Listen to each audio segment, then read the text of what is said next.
Another day, another dollar, another war, another tower goes up where the homeless made their homes.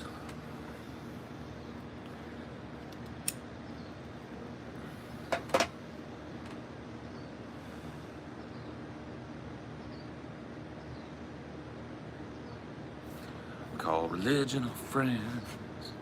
So worried about saving our souls. We pray that God will take his toll, but we forget to begin by.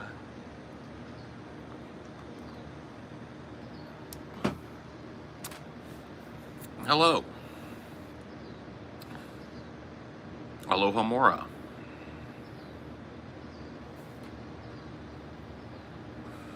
Je suis Bing Cha. What did I say? Je suis Bing Cha.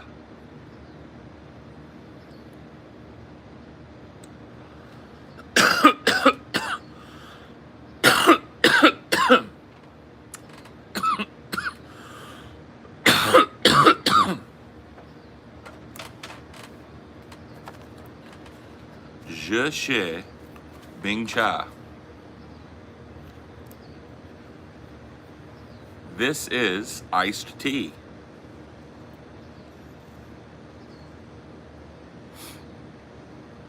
Je suis Recha. This is hot tea. Je suis Mi Fan He Zhao. Je suis Mi Fan He Zhao. That's a long word for me as a Chinese learner. Je suis Mi Fan He Zhao. Something about rice, that's true.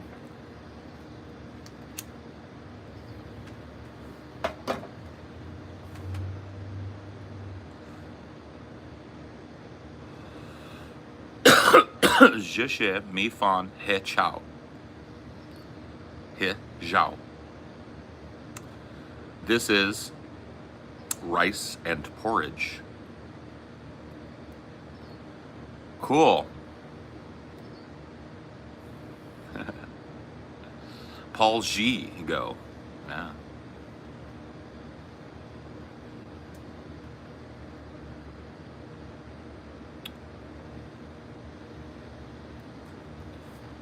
Learning that Chinese. Learning that Mandarin. I guess it's not Chinese, it's Mandarin.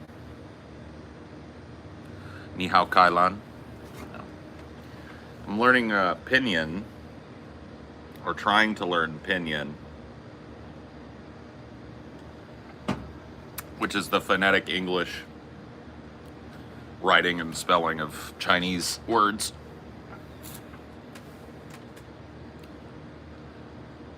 But it's slow going, man. It's hard to recall those things, and so I've been practicing a little bit, in between my lessons.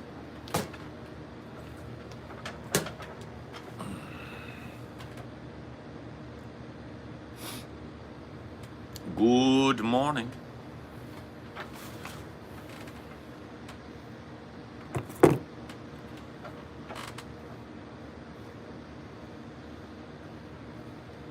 I don't think they'd appreciate your tone, the Chinese. Oh yeah.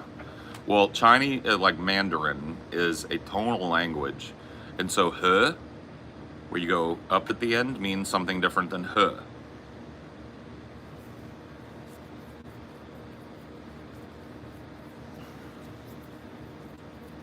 Learning Tagalog, cool. It does. It's got 5 tonal pronunciations that change the words. So it's pretty fucking crazy.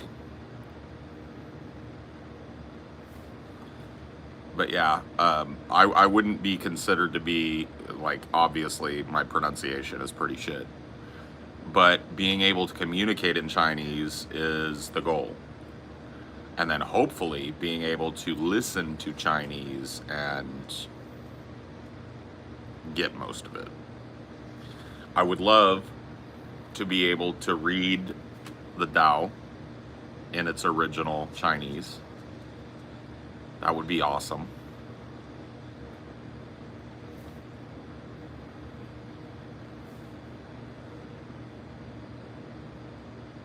writing Chinese characters seems crazy. Yeah. Well, that's why I'm learning Pinyin and not trying to jump straight into fucking learning the kanji and shit.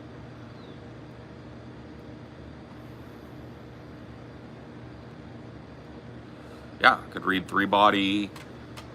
I could listen to the Tao being read in Chinese, which I think is really beautiful. And maybe I could even read it myself in Chinese, which is one of my goals. Being able to pronounce the Tao in Chinese seems very nice. You're the most manly homosexual I've ever seen. Bro, what is even happening in here, dude? Who are these people? Ugh.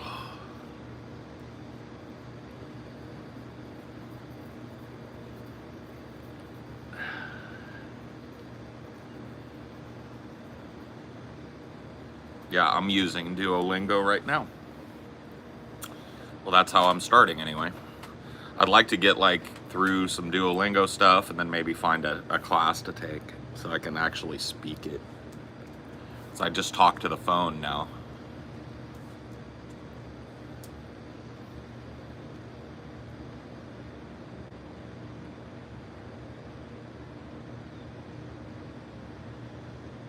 It's a beautiful 72. Yeah. I don't know what it is here today, but it's gonna be fucking insanely hot. It's gonna continue to be insanely hot today, so that sucks.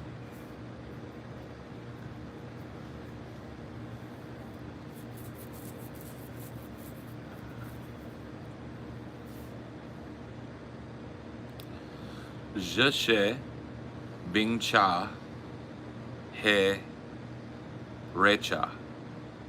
Je sais Bing Cha He Reshwe.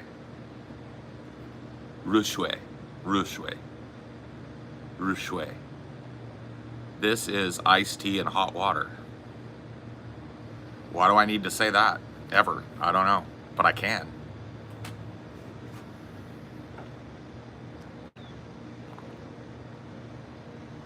Rushwe.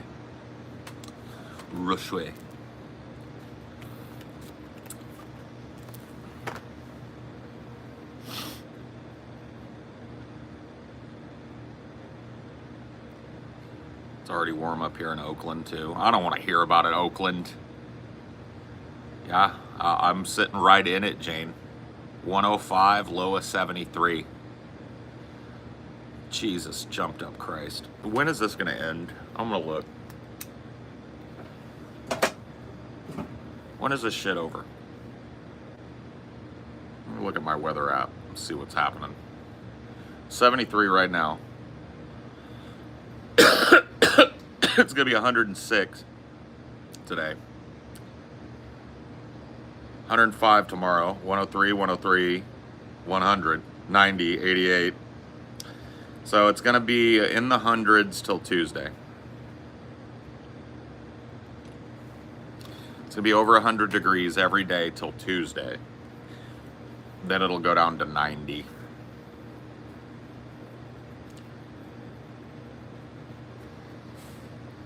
Nope, Central California.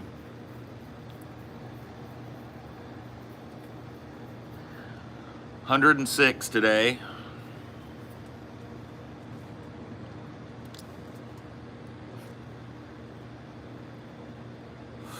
Yeah, tell me about it, bro. Tell me all about it. Man is right. God damn.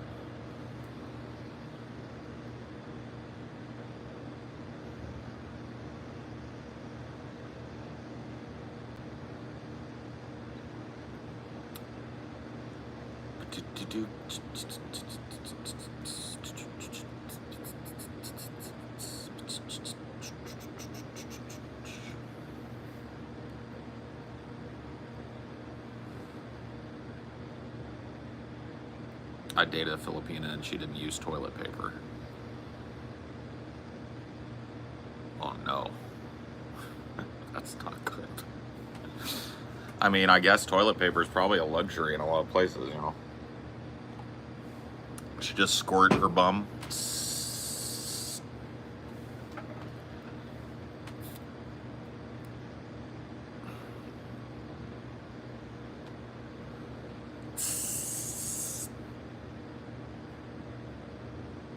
Yeah. You squirt, it's probably like cleaner than toilet paper, I would imagine. She used the sink. I've never had a spray on the O-ring.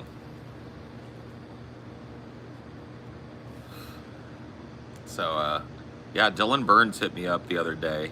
He popped in here, and he said he wanted to have me on the Hippy Dippy thing. He does this Hippy Dippy debate panel thing. But the date is right in the middle of a show, so couldn't do it. He wanted to go like Friday at, I don't know, like 3 p.m. or something.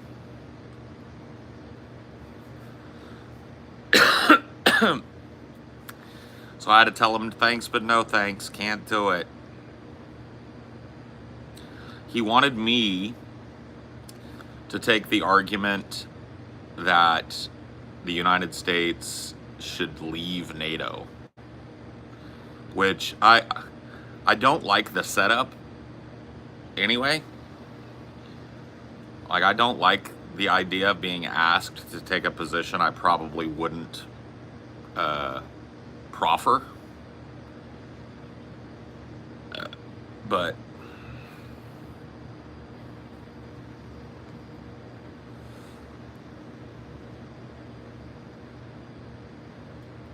yeah, I don't think I even hold that position. I do think that NATO is a problematic entity. We could debate that. I do think that the way that NATO interacts in Europe with regards to Russia is destructive, but I don't think I've ever said the United States needs to abolish NATO or leave NATO or anything. So it's interesting, you know, like that's the point of debate though, is you take somebody and you have them you hold a position, right? Of course NATO is contrived in its intention. It's a fucking international association of countries with the express intent of containing another country. Oh damn, Mike Hawks, dude. Mike Hawks? The Mike Hawks? Wait a minute. Dun-dun-dun-dun. Come on, dude.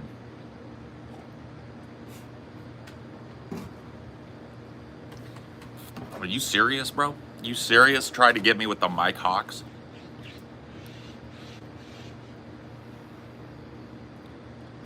It's odd that he'd give you a position to debate. That's not odd. Debates, when they're actually run like debates with a moderator, agreed upon positions, time limits and stuff, find you arguing positions that you may not personally hold. That's one of the reasons I don't do debate, right? Even though every time you talk to a human being on the internet, people, brain-broken, internet, skibbity-brained people think it's a debate. A debate is when you have two people, agreed upon position, counter position, agreed upon rules, a moderator, time limits, all of that stuff. I don't debate.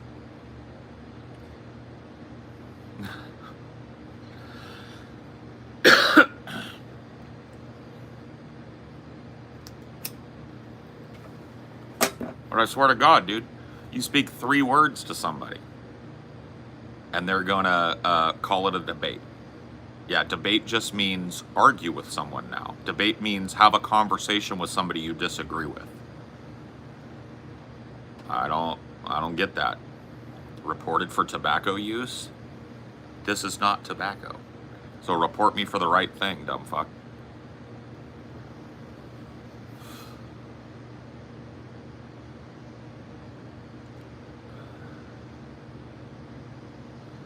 Also, you can't forget the classic Seymour Butts. Yeah, see more butts, dude. Oliver Close Off. I like that one a lot too. Oliver Close Off.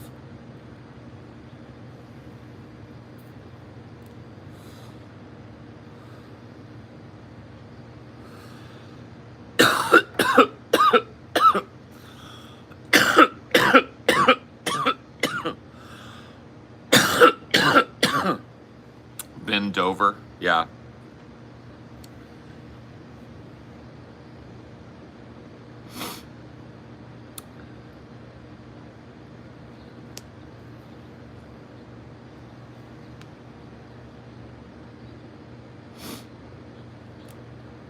What?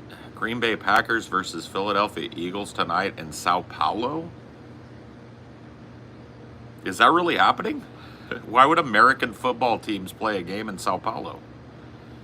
If that is the case, I have to take the Cheeseheads over the Eagles. If that is actually happening, I would root Cheesehead over Eagle any day. I don't like the Eagles. It's weird but true. Hey, well, there you go. Cheeseheads, Cheeseheads. I hate me some Cheeseheads too, but if I hate me some Eagles more.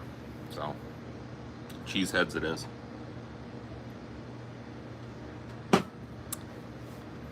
I don't know why. Yeah, they're doing like a exhibition or something there. That's very strange. Nope, I don't listen to Opie and Anthony stuff anymore. I never really listened to Opie and Anthony back when they were popular, to be honest with you. I always thought they were kind of like shitty rip-offs of Howard Stern.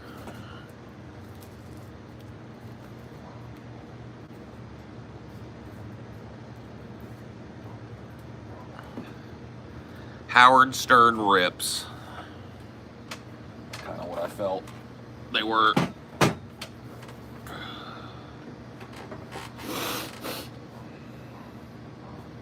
I know the NFL does stuff in Africa and Europe to help grow the sport. That's cool. That's interesting. I had never heard of that happening, but that's cool. In the off season, I mean, it's a practice game, right? These guys are in camps right now doing their fucking getting ready for the season and shit. So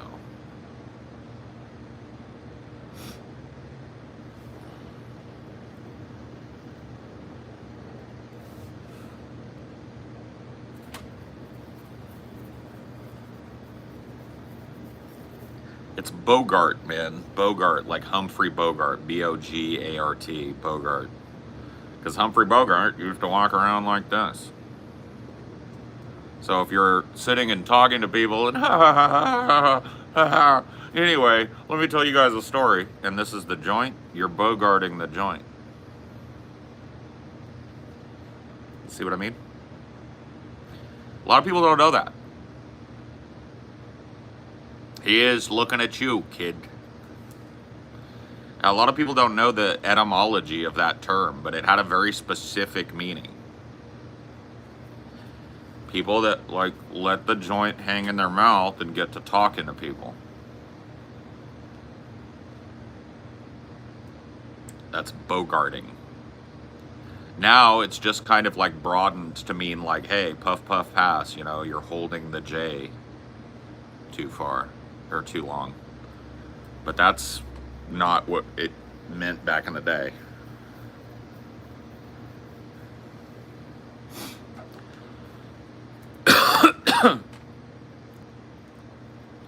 Babysitting was a term that you would use if somebody was just blah, blah, blah, blah, blah, blah, blah, blah, blah, blah, blah. Bogarting is specifically holding it in your mouth while you talk. At least that's the way it used to be. Oh shit, we got a tower. Oh, he almost made it. He almost made it, dude. He almost got it out. He almost got the tower out. But it got smoked.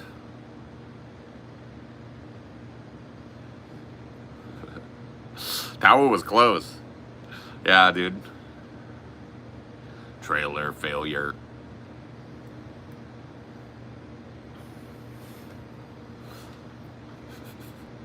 Yeah, dude. He tried.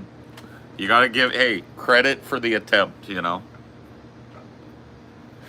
Spoiled and despoiled by my wrenches, though.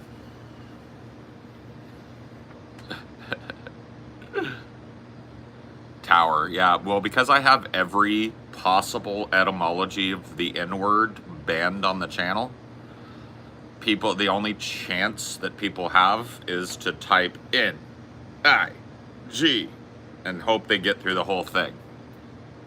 One letter at a time.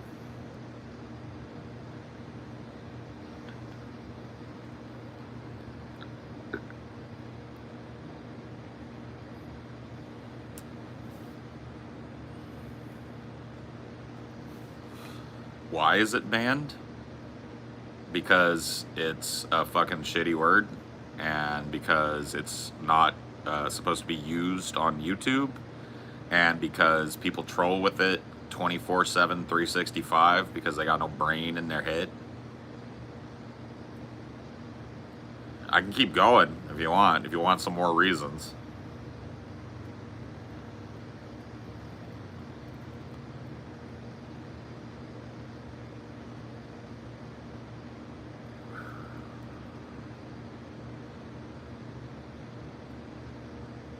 Yeah, the skibbities have arrived. Yeah, children, please, please. You know what? We haven't done this in a while, though. And this is always hilarious and fun. I love doing this. Because, you know what, dude? When I was young, I was on the internet. I was in places I wasn't supposed to be. I learned a lot from doing that. So, hey, if you're under 18, throw up some hearts in the chat. Let everybody know that the young generation is out there watching. Let everybody know. Hearts in the chat if you're under the age of 18. Throw them up, y'all. Come on. Let's do it. I want to know that the young generation is out there absorbing this information. Come on. Give it to me. Hearts in the chat. Damn, it doesn't work anymore, bro. They caught on too quick. Hearts in the chat used to work, bro. We used to get like 6, 7. But they caught on.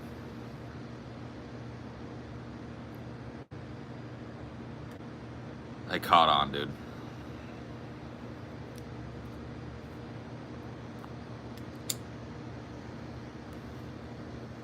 Nah, school is still out for the summer. School will be back in, well, it's like what? What is it this month? August and September? Well, I guess, yeah. I guess this month should be the month they go back.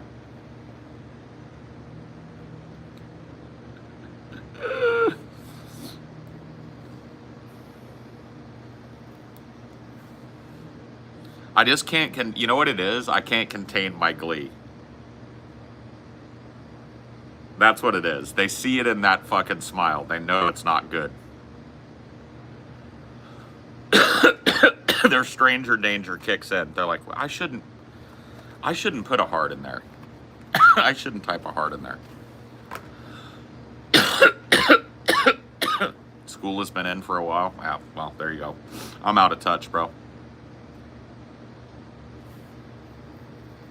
Your face gave it away. I know. I get too excited about it. I know, I need to just be stoic. I can't hide the glee. Kids only get 2 months of summer now? Really? Bro, how did they rob kids of 2 months of summer? Or a whole month? It used to be 3 months. Hold the fucking phone. Are you serious? They stole a whole month from kids? Why? Why'd they do that? Wait a minute. I feel like that doesn't make a lick of fucking sense.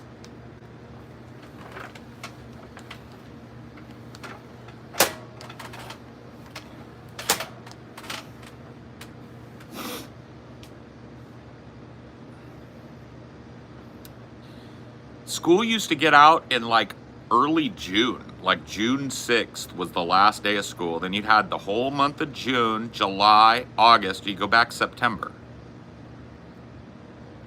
That used to be the shit. That used to be your fucking schedule for the day or for the year. You got 3 months or just under 3 months, right? Because you got out like early June. What the fuck? Man, I would have protested. I would have raised hell if they try to steal a month from me. Hell fucking no, you're not stealing a month from me. 3 months is what we're supposed to get. That's summer, okay?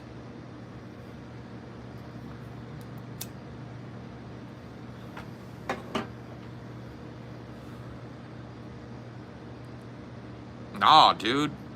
We would get out like June 6th. I remember that date. Or June, like it was the first week of June. Like that first Friday in June would be the last day of school. And everybody goes home, and we're not back till the first week of September. So it's like 2 months and 3 weeks. That's fucked, bro. You guys got robbed.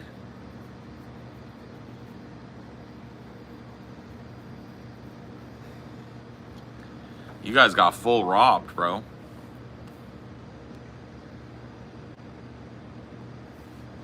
Two months and change, yeah. Well, I'm telling you, the 80s and the 90s was 3 fucking solid months. 3. Oh, please.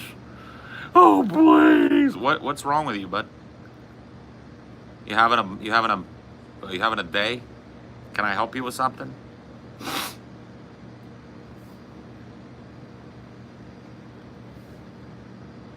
I work in corporate for a well-known shipping company, Maersk. Trying to squeeze as many hours out of people as par for the course. You work for Maersk.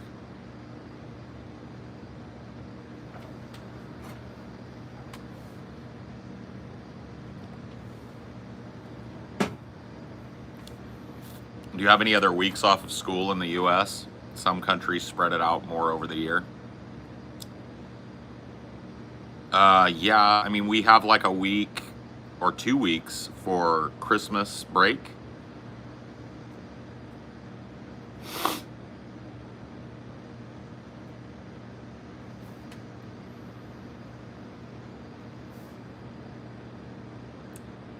I don't think we get a week, maybe. Week for Thanksgiving and 2 for Christmas. Yeah, that sounds about right. That sounds about right. And then spring break too, right? It's a week for spring break. So that's another month right there.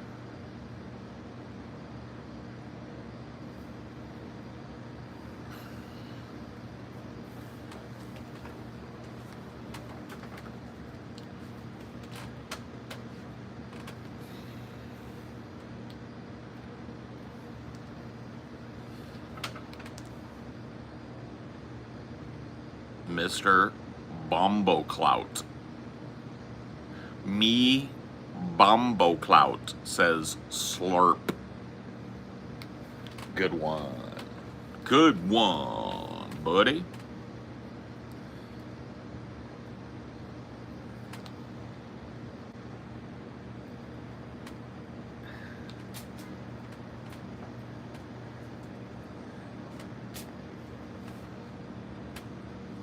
Me Bombo Clout. Isn't it supposed to be Bomba Clot? Isn't it, but you didn't spell it right. You spelled it Bombo Clout. I mean, your whole ass name is fucked up. It ain't the way I said it. It's the way you spelt it. Do you not know? You know, don't blame it on me, bro. Your name is Me Bombo Clout. Okay?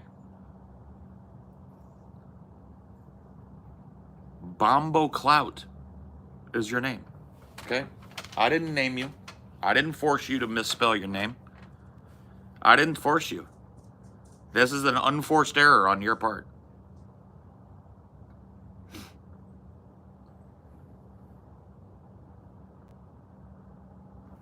Bombo clout, dude. Unbelievable. Gotcha, bitch. Zip zap.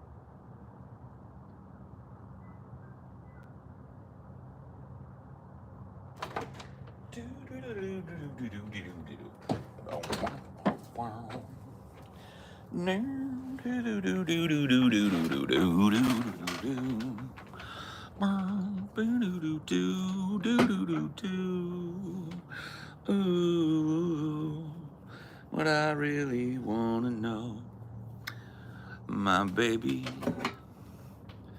What I really wanna say.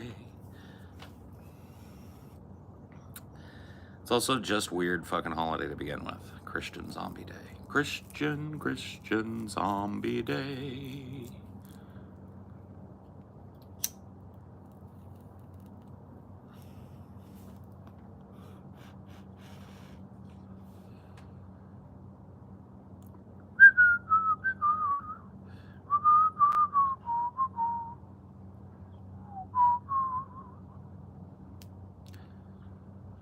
Ooh, what I really wanna say is there's just one way back. Top 5 metal bands, metal bands, metal bands. In no particular order, because I'm not gonna bother ordering them for you. We'll try. Here are the metal bands that I enjoy listening to. Metal band number 1, Snot. Loved me some Snot back in the late 80s, or late 90s. Snot! Snot is badass. Number 2, we're gonna go with Clutch.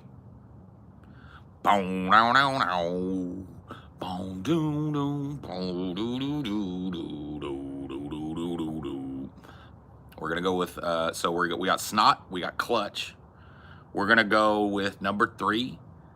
Let's pick a classic for number 3. Let's go Deftones, number 3. Deftones have to be on the list, so we're there. All right, so we've got 3. 2 more. I got a couple in my mind. I just want to make sure.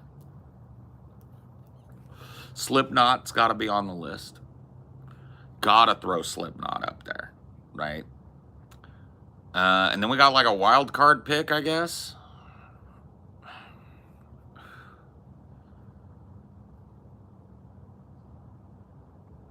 I don't know, man.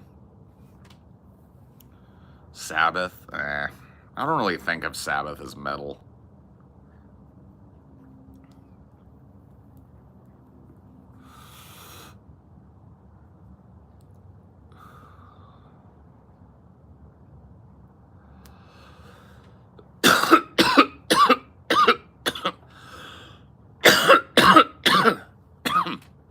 No Metallica.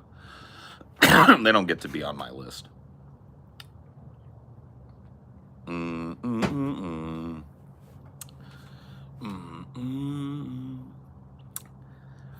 Yeah, I don't know. I don't know what my 5th one is. I'm not a huge... I mean, 9 Inch Nails is not metal. 9 Inch Nails, to me, is not metal, I guess. Maybe it technically is industrial metal or whatever, but I don't put it in the same thing. Well, Deftones are awesome, bro. I don't blame Zoomers for resurging interest in the Deftones. Yeah, System. There we go. There's our 5th. System of the Down.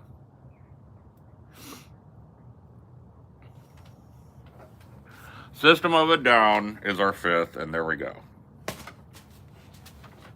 Dun, dun, dun.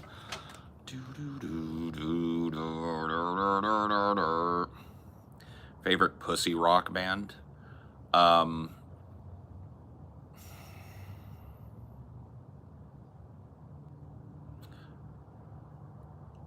damn it. Why am I brain farting their name?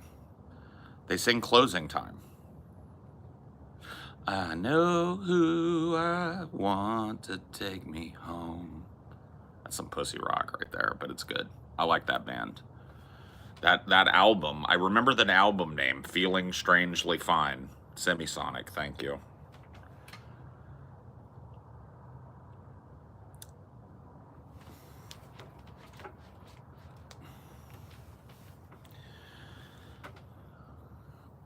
Rascal Flatts. Yeah, dude, Rascal Flatts for sure. I used to, well, because I guess I kept myself differently. I used to get compared to the lead singer of Rascal Flatts all the time. I hated it. People would come into Starbucks and be like, dude, you look like the lead singer of Rascal Flatts. And I was like, bro, how the fuck do I not look like Rascal Flatts? I used to be clean cut back then. Keep the beard trimmed back, you know? Looked like Rascal Flatts, bro. That might have been why I grew my hair out all those years later, you know?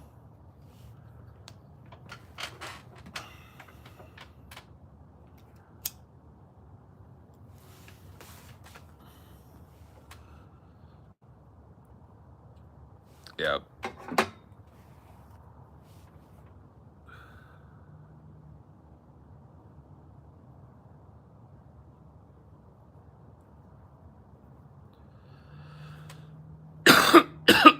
I always thought Rascal Flatts was the name of the singer. Maybe it is. I don't know. I always thought it was the name of their stupid band, but maybe Sugar Gay. Do you remember him trying to get in a fight with a guy that called him Sugar Gay?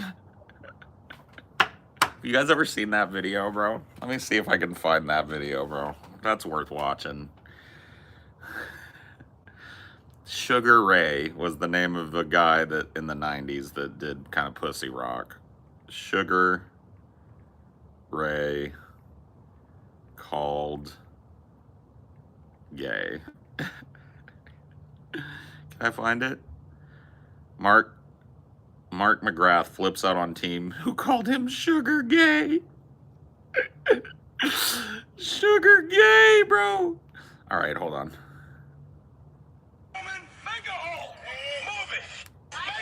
Gentlemen, make a hole. Move it. Sugar Gay. Who said Sugar Gay? I'm beating your fucking ass. Who said that? Did you? Oh, I choked your fucking face. You say that? No, I didn't say anything. You ready to smart? Did I say anything? Did I say anything? Did you say something? No, I did not say anything. Choke your fucking head. Sugar Gay. Pwned. Sugar Gay. Pwned.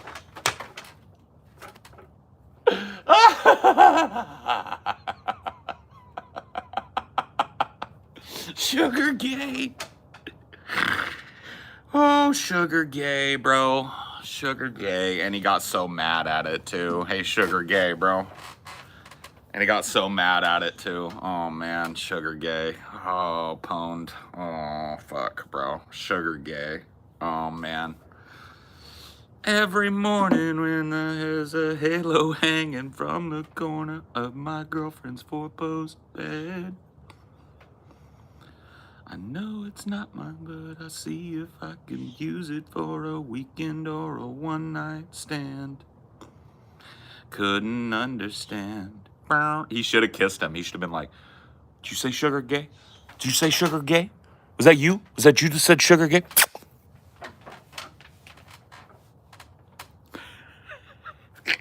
That would have been baller. That would have been baller. That would have been baller. Kiss him right on the lips, bro.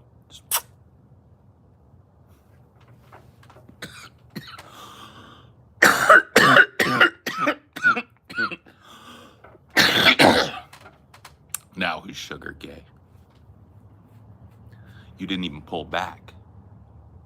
Now who's Sugar Gay? Yeah, just a quick schmeck. I bet that dude wouldn't have leaned back. I bet he would have leaned into it. He would have been like, and then you'd have been like, uh-huh. Now who's sugar gay, bitch?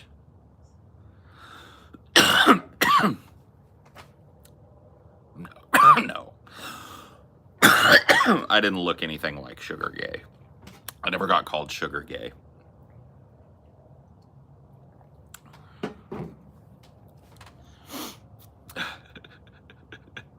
Sugar gay, bro. Oh, man. Who said that?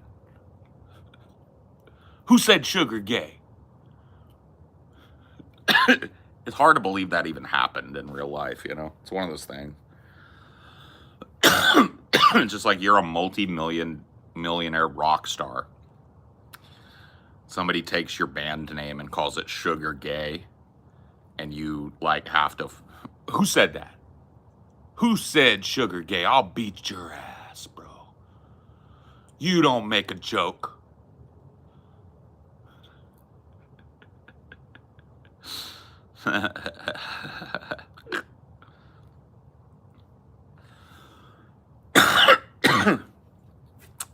Who do you think you are making a joke?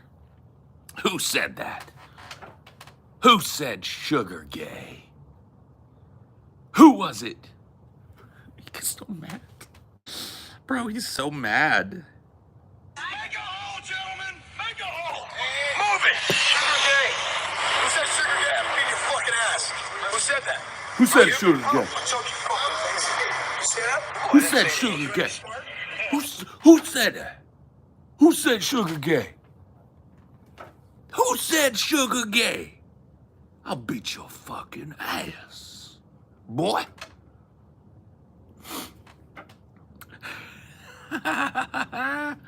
He was coked up. Yeah, you think? You think? What was your first sign that he was coked up? The fact that somebody yelled sugar gay and he went brolic mode? Do you think that might be a sign? Make a hole, gents. Make a hole. I just love the look on his face when somebody says sugar gay. Watch. Make a hole, gentlemen! Make a hole! Move it! Sugar gay! Who said sugar gay? Who said sugar gay? Oh, I'll choke your fucking face. Who said sugar gay? Who said sugar gay? Man, sometimes life is just too fucking funny, bro. That shit is wild. Sugar gay, dude. Sugar gay was ready.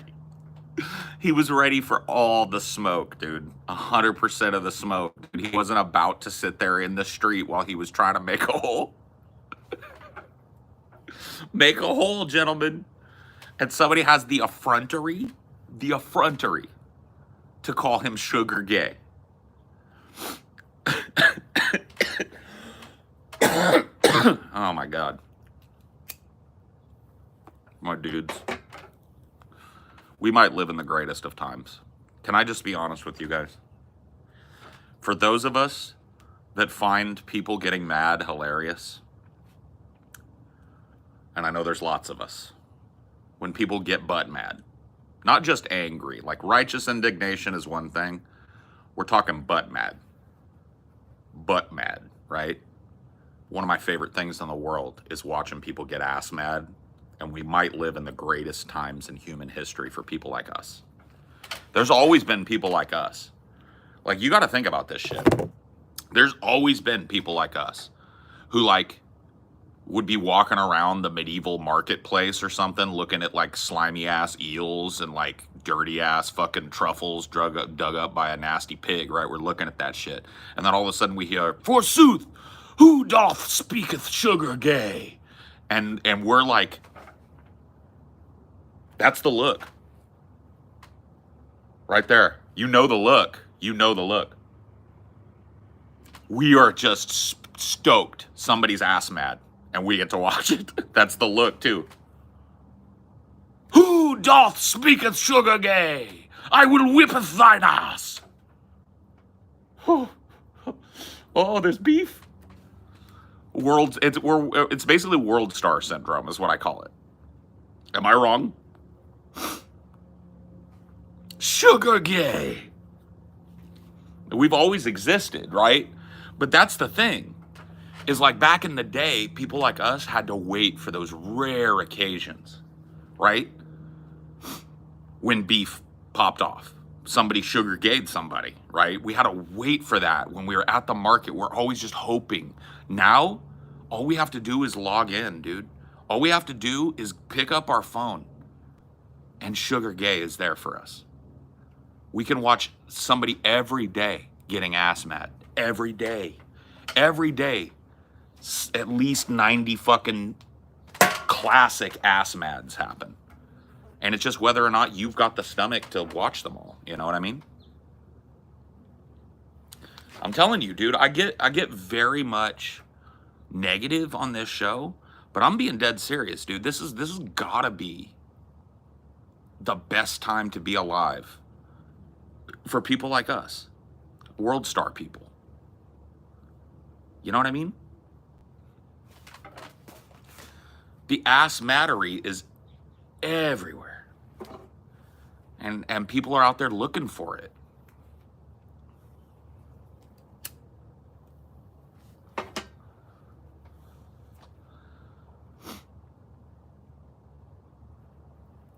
Oh yeah, dude. I've been a people watcher my whole life, and like just watching people go ape shit is, you know, look, dude, I'm not saying it's the nicest pastime. It really isn't. Yeah. People are starting to tea kettle, man. It's the pressure. It's like a pressure cooker in here, you know? Like all of us are being fucking pressure cooked right now.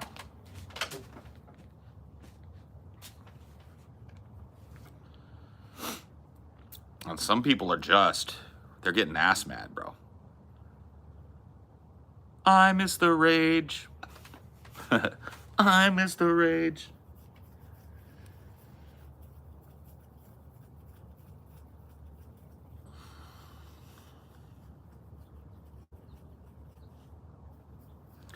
Not gay. I like to back into my hugs. But nah, dude, I get you. I feel that. Tuck it in. Tuck it in. Yo, where the fuck is Mario Judah? Yeah, where the fuck is Mario Judah? That is a good question. Have you guys seen Mario Judah saying the N-word on that show? This is wild. This is a wild clip if you haven't seen it.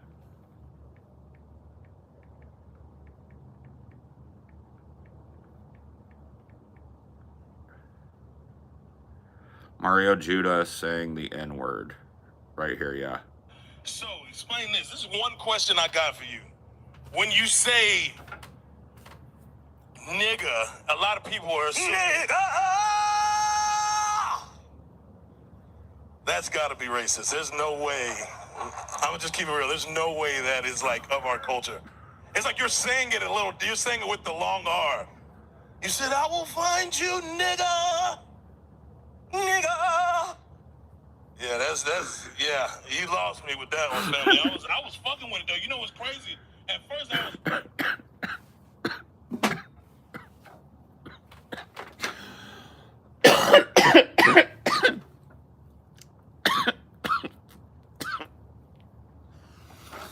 Dude, the words. We just can't, dude. We can't. We just can't. We can't. There's no way that's like of our culture. And you're just sitting there like, where the fuck is Mario Judah? You know, actually, Andrew, I looked into it. And I found out, and this is gonna make you fucking sad. This is gonna make you dead sad. Do you actually know what happened to Mario Judah? It's the vibrato at the end, yeah, that makes it sound like some southern thing. Okay. Mario Judah got wrapped up in a shitty deal. he basically got wrapped up in a deal that doesn't want him to put out music. So his persona and his life is owned in a shitty deal, and they're not putting out any of his music. So he just got fucking like scraped. He was so fucking good, bro. But yeah, he signed a shitty ass deal. I looked into it. There was a whole ass fucking video breakdown of it where he signed with some fucking record company, and they've got him shelved, I guess is what they call it. Where like they own him, so he can't tour, he can't make music, he can't do any of this shit. But they're also not paying for him to record anything. They have him, they just have his contract. Isn't that fucked up? And it's a shit contract that allows for that. Yeah, they put out hot garbage and they warehouse Mario Judah. Like, why?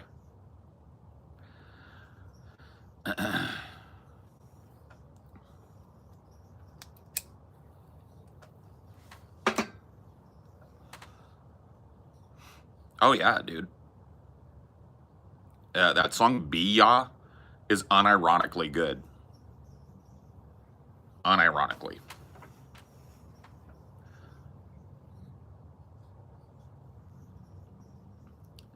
Yeah, man, keep count of my cigarettes, bro. Keep count. Make sure that you make a fucking dumbass comment about me smoking cigarettes every time I light up. It's definitely what a 44-year-old grown-ass man wants to hear from a bunch of fucking 20-year-olds. Trust me, when you reach 44, you're gonna hope some fucking idiot 20-year-old wanders into your purview and tells you what not to do. You're gonna love it, bro. You're gonna love it. You're gonna respect that person's autonomy and their opinion. You're gonna be thankful that their dumbasses that haven't lived a single day of life yet think they've got something to fucking say to you. It's gonna be great. You're gonna love it, bro. You're gonna love it.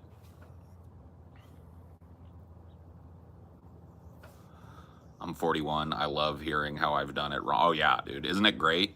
Especially when it's somebody like half your age or less that walks up to you and starts trying to give you advice about shit. Aren't you just ready to take it? Aren't you just ready to listen? You know what I mean? Aren't you just ready to hear what they have to say?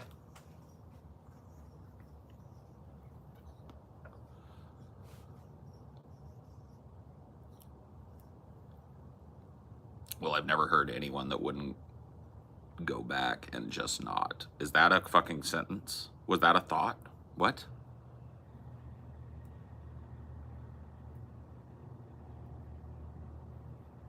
Oh, you're talking about go back in time and quit smoking? Yeah, but time travel isn't a fucking thing.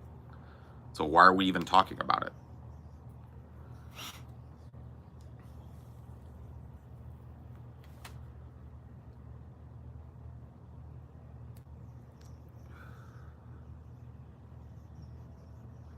Yeah, I don't know either. So as a 44-year-old man, I'm listening to a bunch of 20-somethings, yourself included, talk to me about shit. Dude, look right here. Let me show you guys something. You see that? That's on every pack of cigarettes right there. Do you see what it says there? Do you want to read it? Hold on, let me try. I know it takes a lot of you a long time to read, and there's some big words to sound out there. That's on every pack of smokes. You see that? You see that right there? So, turns out, I don't need you to say shit about shit.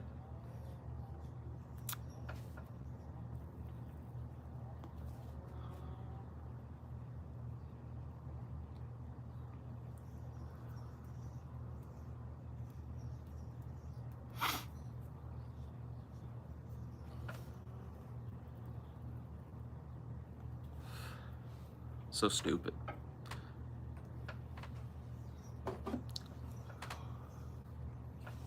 Real close.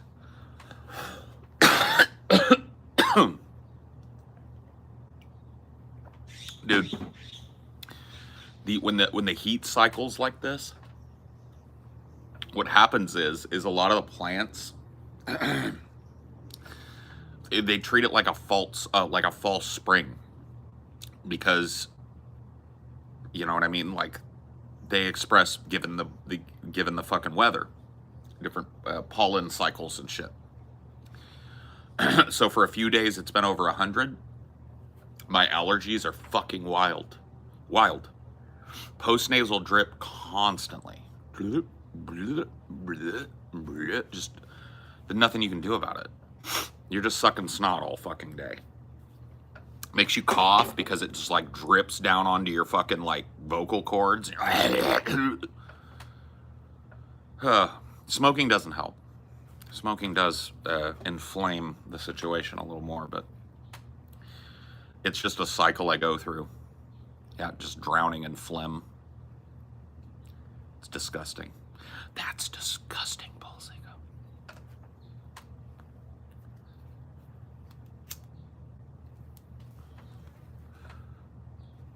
Warning. Keep away from children. Do not ignite near face or clothing. Yeah.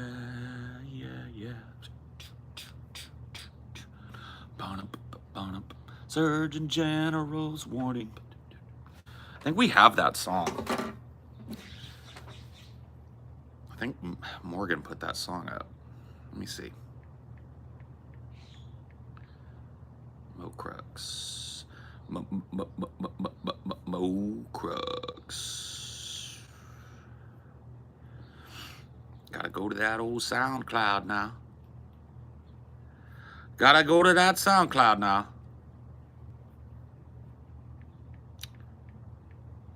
Yeah, Mo Crux. Mo Crux.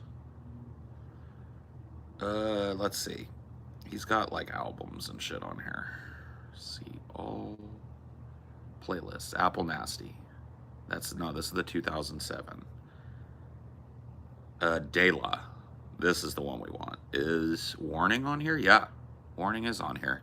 We wrote a song where it's basically the lyrics are just warnings on things that we had in the room.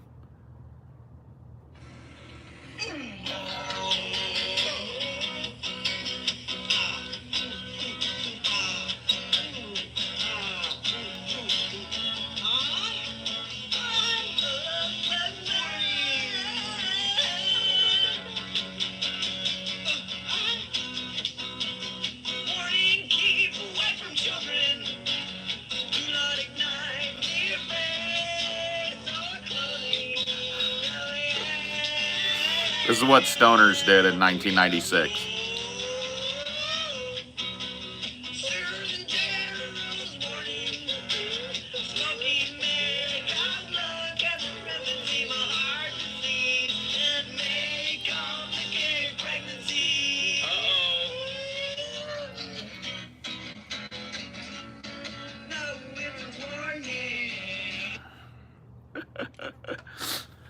"16-year-old Paul Zico." Well, that was Morgan singing. I jump in a little later and add an improvised thing, but it's very 90s. 1996. Garage band status. What's this called? Apple Nasty was the name of our band. You can find it if you go to SoundCloud, search for my homie Morgan Mo Crux 27. He's got all that shit. All of our old shit from the 90s. For the record, stoners did shit like this as recently as 2019. Well, sure.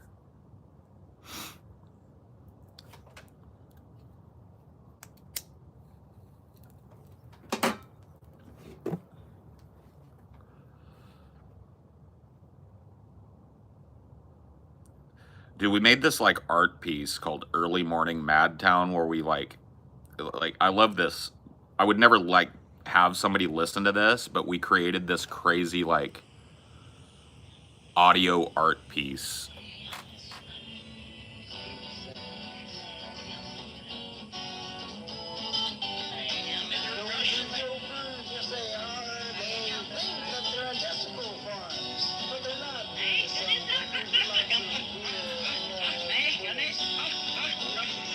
stuff is like reversed.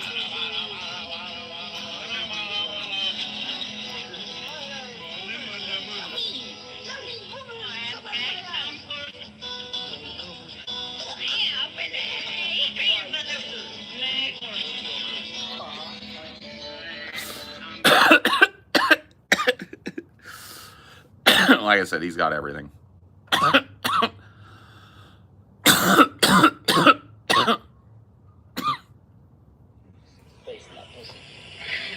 That's what I'm saying.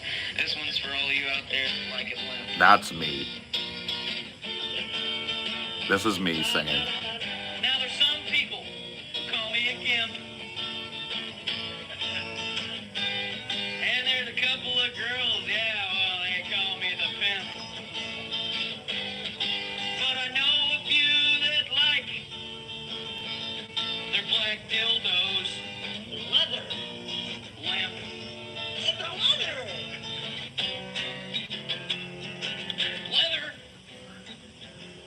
Leather cocks. Jiggly leather lip black dildos, baby. Foot long, 5 ounce. Springy, jizzy, and ready to pounce. Lip plastic cocks. Cox. So what we would do is that's an example of what Apple Nasty did. We had songs, but they were all written in the moment. So that song there, you're hearing the first time that was performed. Somebody at the party that we were at, where we had our little 2-track recorder, we would tell people, yell out a topic. And somebody yelled out, black leather limp dildo. And Rodney played a riff on the guitar, and I sang the song. And that's the first time that song had been performed. It's actually not bad. I mean, it keeps going. Now I walked in on someone's mom yesterday. Hey. I heard a big band start to play. Big band start to play. I thought she was doing something kind of gay.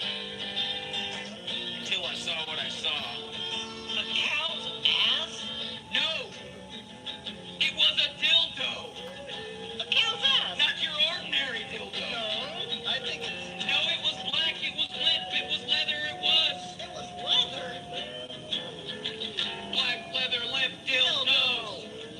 Black leather limp dildos. All up in my chad. Leather limp dildos. All up in my chad. Don't forget they're black. I mean, what are you gonna do, dude? Stop the cocaine, please. Bro, you got the wrong drug. You got the wrong type of drug, bro. I am not a cocaine guy. I'm a weed guy. It's crazy how little your voice has changed since then. Yeah. It is weird. I tell people all the time that, like, you can tell my voice is a little higher there than it is now, probably. Definitely could sing higher. I sang second tenor at that point in my life. And now I don't think I could fucking touch second tenor.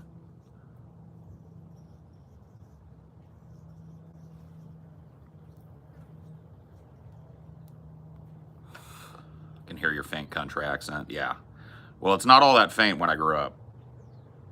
I worked on making it faint and adopting a more generalized West Coast accent when I got into high school, because I didn't want people making fun of me because I talk like this.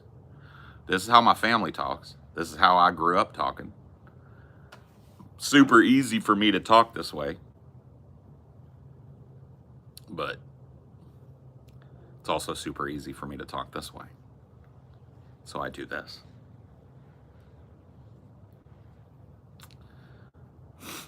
I'm doing YouTube voice training to sound more femme. Yeah, I don't understand the whole voice training thing. I've heard trans girls talk about it. I'm just not exactly sure what it entails, you know? Like, I don't want to like make assumptions about what it is.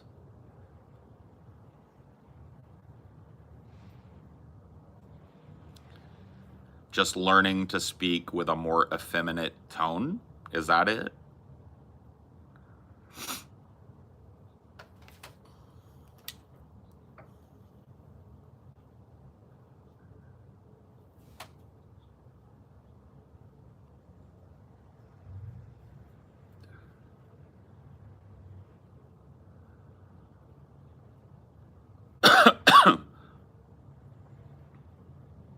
What? Stupid poll? What? It's basically it. Different channels of different tips and tricks. Okay, that's cool. Time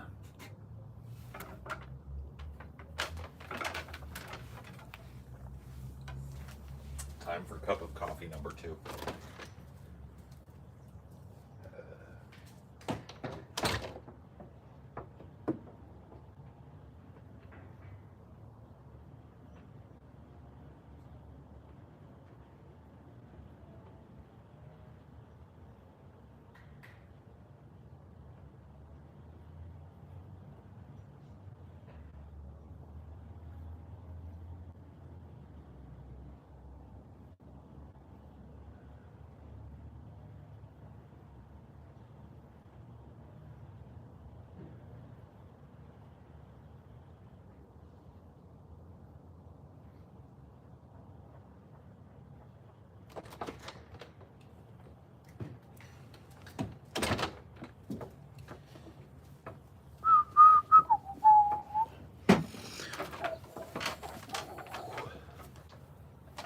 Ooh, so close, yet so far.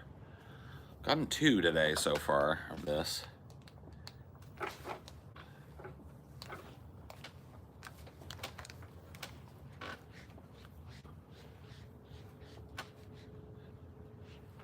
Sometimes you just get one randomly waving around because they're idiots, you know?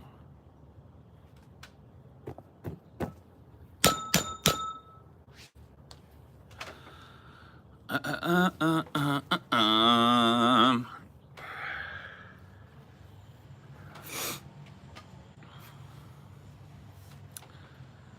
anyone here know what do I need to marry?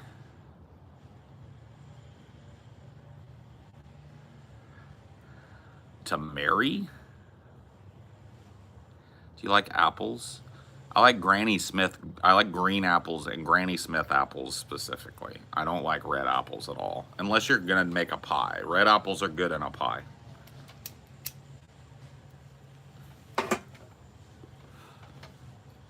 Does your cat go outside and try to escape? Sometimes. Like he's crept out of a door that we didn't close all the way before, but he's an idiot. Like he's obsessed with not obsessed, but he thinks he wants to be out here, but the few times that he's gotten out here, he literally just stops like 3 feet from the door and plants himself and is like terrified. So, but he's got a tracking collar on. So, it alerts us when he leaves the boundaries of our house, and it helps us zero in on him with GPS. Fuck. God damn it. Ouch. I hate these fucking flies, bro. It drives me absolutely nuts. I hit my fucking finger. It's fucking jammed my finger. Trying to kill flies. I just took a hit. In the fly wars, I took a hit. Fucks.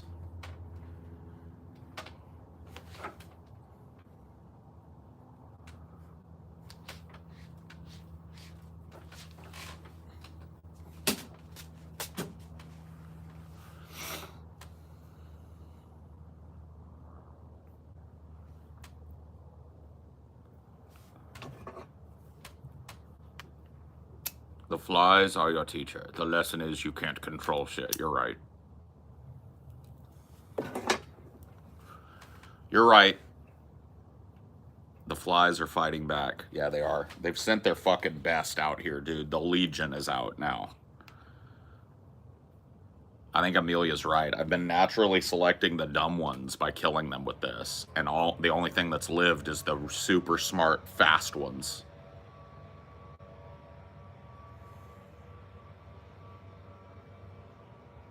Yeah, the elite fly core, yeah. The fly waffa, dude.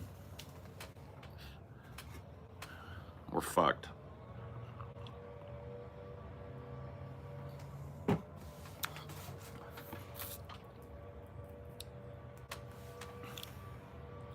I know, dude. I'm naturally selecting them. It's not good, dude. It's not. I've created my own prison.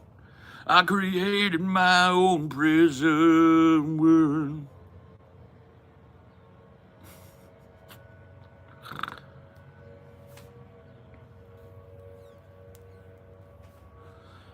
Buzz buzz buzz buzz buzz buzz buzz buzz buzz buzz buzz buzz buzz buzz buzz buzz buzz.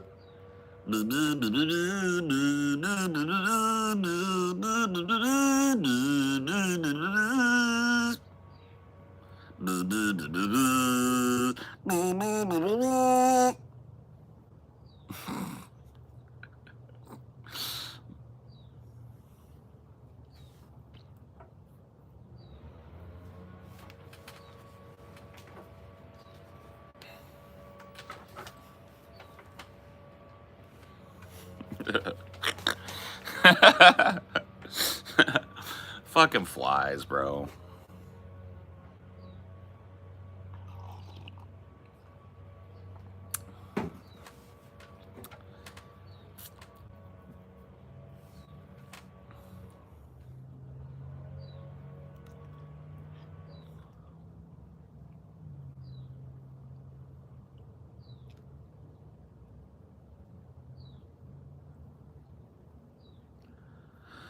Oh, man. The flight of the Valkyries, dude. The fly of the Valkyries. Oh, no. They're not even great spider food, man. Like, if you look into flies, there's no animal, no biome on the planet that would collapse. If they're not even part of the food chain. They're just a nuisance.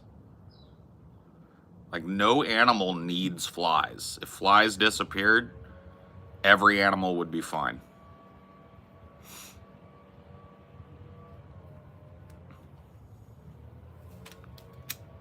Mm-mm. Frogs eat way more like moths, mosquitoes, mosquito larvae, dragonfly larvae. They eat way more, like their density of fucking like food is a tiny portion of it would be attributed to fucking houseflies. Do we really need wasps or hornets? Yes. Wasps and hornets are both pollinators. They're incidental pollinators. So yes. We need them to continue having plants that are healthy. Wasps and hornets are bad to have hanging off of the eaves of your house, but if you find them out in the wilderness, you should just leave them the fuck alone.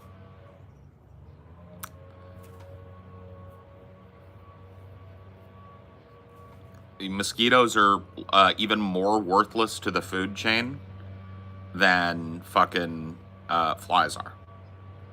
They have a whole plan for generationally killing mosquitoes globally, and they could pull the trigger any day, and they just don't do it. And when I say they, I just mean the governments of the world have decided that the most deadly animal on the planet, by the way, is the mosquito. It's responsible for more human death and misery than any other animal because of its capacity to spread bloodborne illness.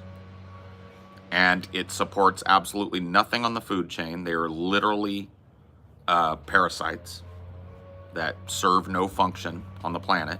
We have a whole plan for where we strategically release these genetically modified mosquitoes into the population, and it kills them 2 generations later. Like, it doesn't create an immediately sterile generation. The next generation, after it's all been worked in, is able to breed, and then that following generation dies. They're sterile. And then there's not enough mosquitoes left to propagate the species, and they're gone off of the planet. Yeah, they spread bloodborne parasites, prions, all that shit. Yep. They are the most deadly animal on the planet, responsible for more death and misery on this planet than any other single organism other than human beings. Let's be real about that.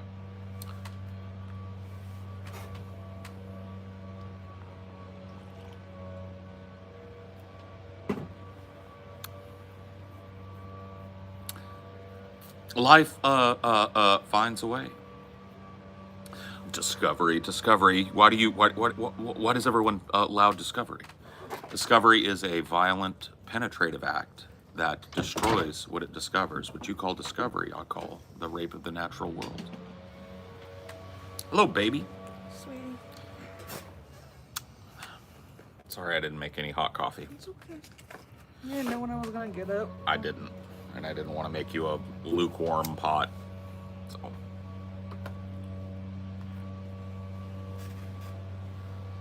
I'll do it here in a minute. I've got my iced coffee, so. My cold brew. I keep calling it iced coffee, but there's no ice. Hi, Paul from Scotland. Hello, Scotland. Ah. Saw Gangs of New York yesterday. Bill the Butcher is a badass. Yeah. Well, that actor, Daniel Day-Lewis, is one of the finest American actors of our generation. Pretty much everything he touches is gold. The guy is... He just chews the scenery, is the way to put it. But yeah, his portrayal of Bill the Butcher in that movie pretty much makes that movie watchable, if you consider it to be watchable. I think Amelia tried to watch that movie and she was just like, I ain't feeling this. And I don't blame her. Like, the movie is like antagonistic towards the viewer. It's like the whole shit, the central line is so bad in that movie. The central plot line with fucking Leo running around being a street urchin and shit. I don't blame you for not liking the fucking movie. When Bill the Butcher becomes the central character about halfway through, or not the central character, but he becomes the central villain, I guess, that's when the movie starts to shine. But you have to stick through an hour and 20 minutes worth of sea urchin or street urchin fucking nonsense with Leo's horrible Irish accent. Horrible Irish accent. Terrifyingly bad. Like they've got like that's, I think, maybe what we're, because it almost feels like cartoonish. It is, yeah. They hired a couple of people. So there's an American actor that plays his friend. He's got like a scar, Billy or whatever his name is. I don't remember. He's the little boy that saved him back in the day, and then they finds him after he gets out of Hellgate. And that guy is totally American, and his Irish accent is cartoonish as fuck. So they didn't get a real Irisher. They got American actors. That guy, by the way, that plays that role was the kid in E.T. Oh. He was the little boy in E.T., Elliot, back in the 80s. So he's been an actor for a long fucking time, and he's actually a good actor. But accent work is not what he's known for. And the same thing goes for Leo. Leo can do a good Southern accent. He was great as Calvin Candy. Like, I thought he really did well there. Even if it was a little cartoonish. It was. But it needed to be. Yeah. But, yeah, dude, his fucking, like, do you have some timber, sir? Do you have some timber? Can I borrow some timber from you, sir? Oh, thank you. Thank you much, sir. Just got out of Hellgate. Oh, aye, sir. It's like, Keanu's British. Yeah, that's another great example. And I think they're really, like, close. Keanu in Bram Stoker's Dracula.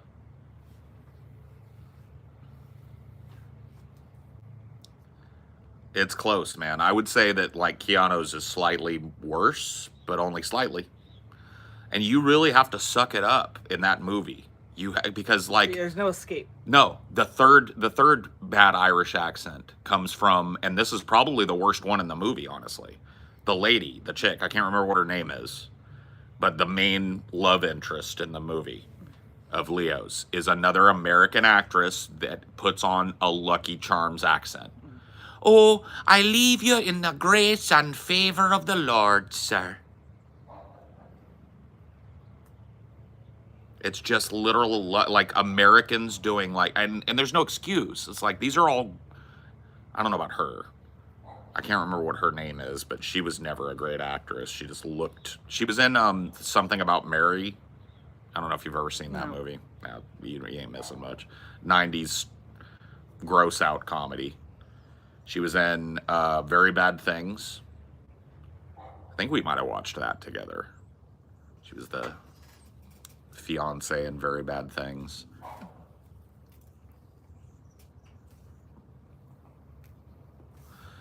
It's like you've got this like great American director, right? That's trying to make this stylized. I'm sorry that the wind must have blown shit okay. everywhere. He's trying to make this stylized retelling of a time in American history that was tumultuous. He's got all the fucking money in the world. Of course, the investors and he are going to want big names in it. They're going to want the Leo DiCaprios. They're going to want the Daniel Day-Lewis. Daniel Day-Lewis's, right. And they, like I said, they have all the money in the world. If you look at that movie, one of the reasons I can sit through that movie is because that movie is dripping money. It's like they very rarely throw more money at a project than a Spielberg project. So when he does, or wait, was that a fucking, did Spielberg do Gangs of New York or was it fucking Scorsese? Either way, same thing applies. Yeah. You rarely get a drippier movie than when you're talking about top level fucking directors. Scorsese did it. Got it. And they didn't get a vocal coach to teach their American actors a passable Americanized Irish accent. They couldn't do it. And so it sounds like a cartoon. There are actual British actors in the film that were able to do the brogue. And it sounds great. But it just makes Leo's sound more comical. It makes all of these American actors that didn't get the vocal coaching sound worse. But you'd say Crozier is like, he's really good in Terror. Well, he's British. Yeah, so. Yeah, I mean, I think most of the people in The Terror, if I'm not mistaken, are British actors. Yeah. And it makes sense. Like, the accent work is really good. Because there's a specific type of British accent that they're using. Based on your station at that time. Yeah. And I feel like they've done a really good job with it. Accent work, I'm a stickler for it. Because I know how bad when I do accents for funsies, I know how bad it sounds to a native ear. Like, I'm not trying to sound like an Irish person when I do my Lucky Charms shit. And I would never go into a fucking show without vocal coaching, without spending time on my accent work, if I had to speak like an Irisher. So.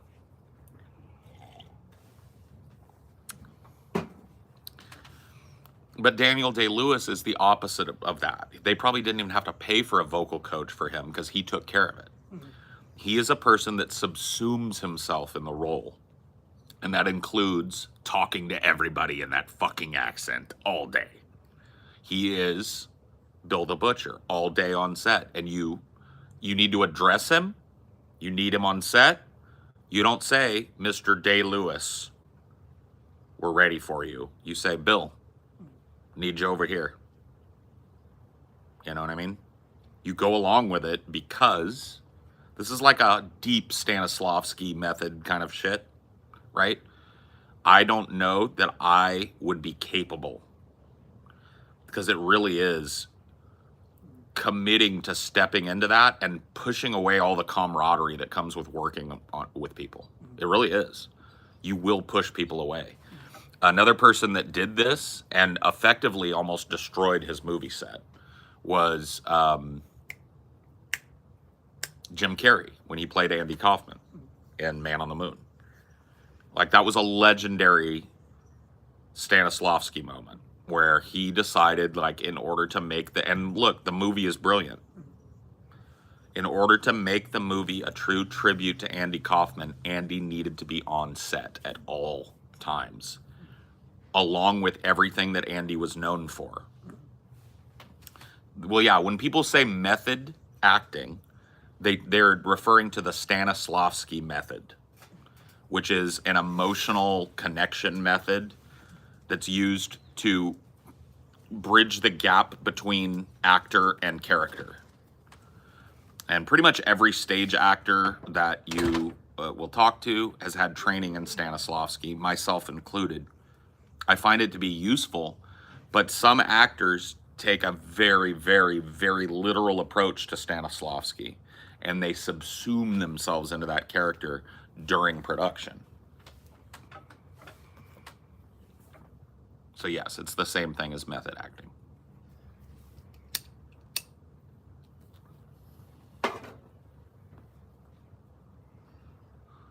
Man on the Moon is epic. It's a fucking amazing film, but if you know the lore behind the making of that film, you know that Jim Carrey did everything in his power to alienate everybody on that set. He did everything he could to show up drunk, not ready to work, late. He would crash cars on the set. He did everything that fucking Andy Kaufman would do. He was there as a disruptive force on the set, and the people that worked with him hated him for it. But the movie that was made was brilliant. Absolutely brilliant.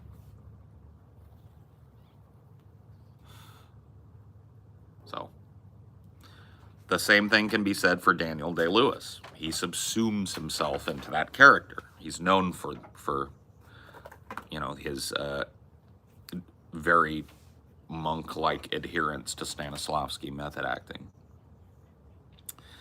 Paul, you have good insights on economics. Any news lately about potential house price drops? I have no fucking clue, man. I really don't have great insight on economics. I don't know where you got that fucking idea. I don't know, dude. I don't have a crystal ball. I'm not tuned in. I know that, like, the way things are now can't stand. I just don't know what form it's going to take, you know, how it's going to be addressed. But it has to be addressed. It's insane.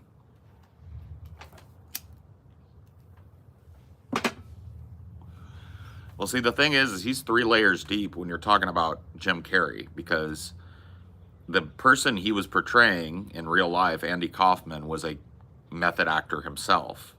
So he's subsuming himself 3 characters deep in a character named Tony Clifton, who was just this drunk, abusive, irascible Vegas lounge singer character. And when he's in the movie a lot, and when Tony was on set, it was over for the thing. He was late. He would show up drunk. He would crash cars.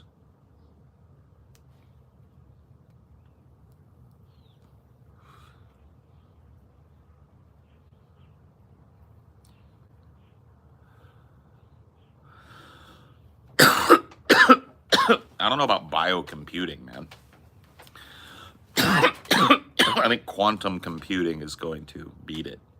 Biocomputing might be an offshoot of quantum computing, like integrating like circuitry directly into your biology, allowing you to interact with wireless signals anywhere you are instantaneously. I mean, I could see that, but I think the next big computing step is quantum computing.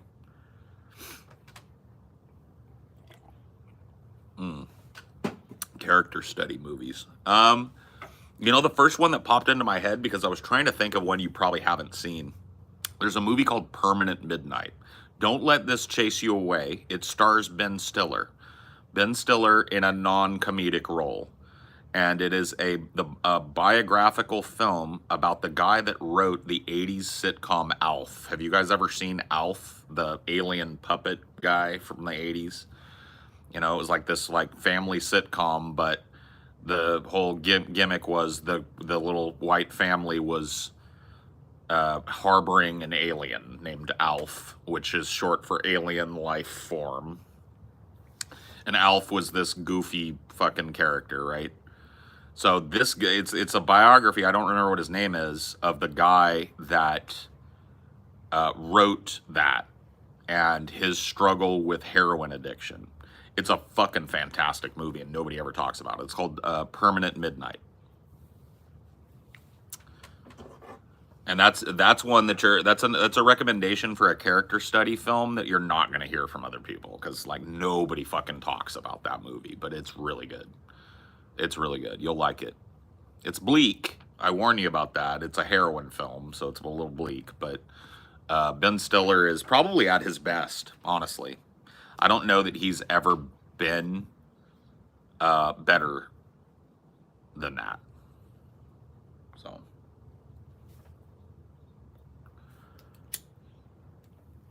The movie is an adaptation of a book by the same name written by the guy.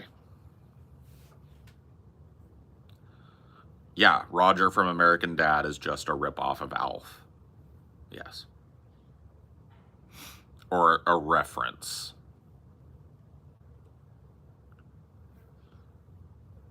Ever see the British film Naked? No, I don't think so. Didn't Leo do a character study on the guy that started the FBI? Oh my God. One of the worst films ever made. J. Edgar. Fuck, bro. You want to see a bad movie? Go watch J. Edgar, bro. You think that fucking that Leonardo DiCaprio does no wrong? Go watch J. Edgar and talk to me about it. That movie's fucking garbage. Wow.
Whew.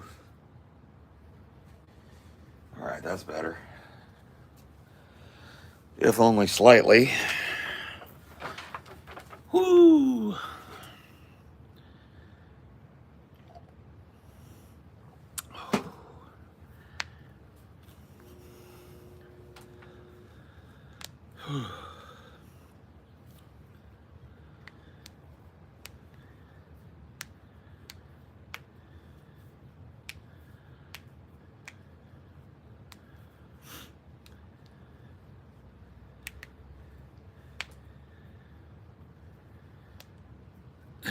Yeah, dude. I hit a gravity bong. That was one of those big giant water jugs with the bottom chopped off, and it was submerged in this sunken bathtub at a party. Oh, Jesus. That was a crazy one.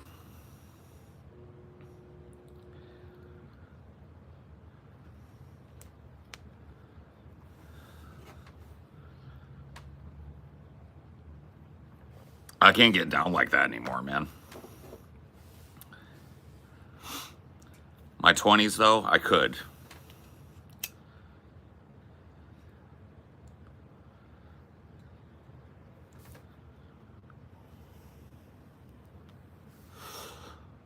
Yeah. I mean, the Discord shit, it was my bad, ultimately. I empowered the wrong people. You know, I expected people to watch over the place without an eye for their personal advancement or whatever. And I asked people to keep their personal or interpersonal drama separate from that server so that it could be a chill and interesting place for people. And it was just day after day after day of me having to ensure that. And just wasn't worth my time.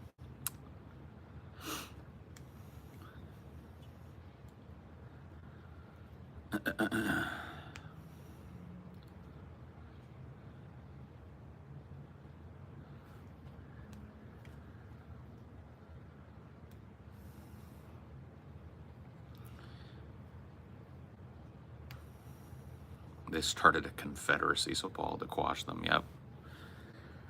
I forgot rule number 1. Respect the vibe. I started making up other rules.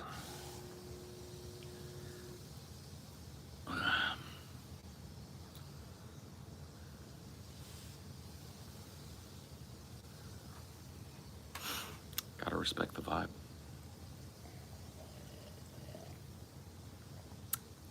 You disrespect the vibe, you do it at your own peril. Just the way it is, man.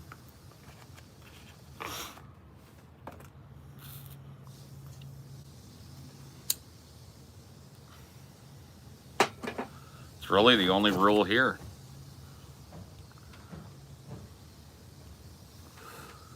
You know, cruise on by, listen, got an opinion, throw it out there. I don't care. Read the room, though. There's a social skill check to participate in this.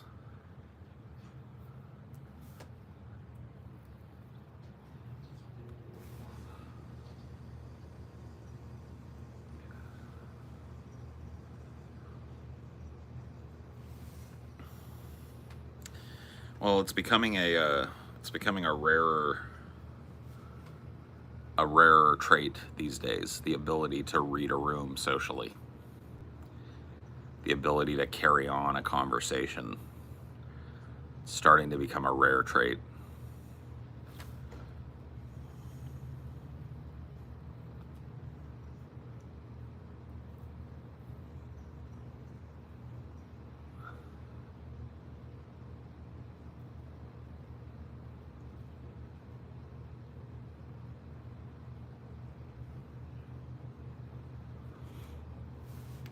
I don't frequent Discord because every time I get sexualized by randos. I mean, you are a femboy stormtrooper, you know. No, I get it. It's one of the things that I lament about the internet, I guess. And it's one of the things I examine about myself, you know, and I go, is this like the remnants of some prudishness from my past? But when I really get down to the brass tacks of it, I'm not trying to restrict anybody doing what they want to do to a fucking point, obviously involving consenting adults. When I talk about leading with your fetish, leading with your kink, leading with your sexuality, that specifically bothers me.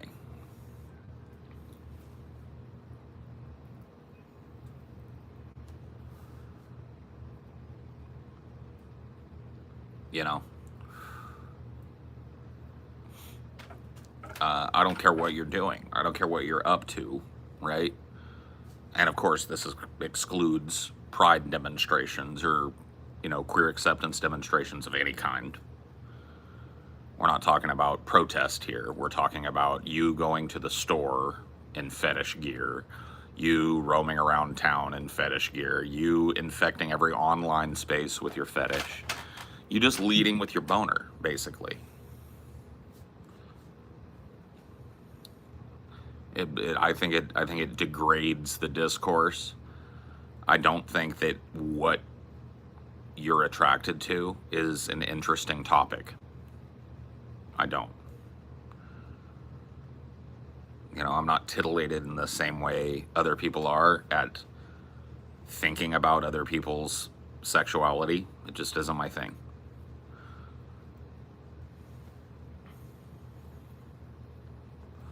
I'm not saying never mention it. I mean, in appropriate spaces, yeah, bring it up, right? There's a billion different fetish websites with micro communities and major communities for every type of kink you can think of. Go find one. And horny post all day, but when you bring it into something like this, or, you know, a Discord that is not trying to be about that, or, you know, a Twitter thread that isn't trying to be about that, it just starts to get, you know what I mean? Like, what are you doing? Like, at what point are you involving? That's the thing that gets me, is like part of people's fetish life can be, I like being ogled. I like being looked at. I like people knowing that I'm engaging in a sexual act. I like being derided. I like being talked down to. It's like, at what point are you involving me in a sex act that I have no idea is going on? You know what I mean? And I feel like there's a lot of that going on in online spaces and shit, and it's completely unaddressed. At least in most spaces. It's addressed as fuck here. You come in here leading with your big waggler, you're gonna get banned. Right the fuck up out of here. Well, yeah, people have substituted kink for personality. A lot of people think that being into anthropomorphic animals is a personality trait. It isn't. You still can't talk about anything. You're still uninteresting. You know what I mean? Like,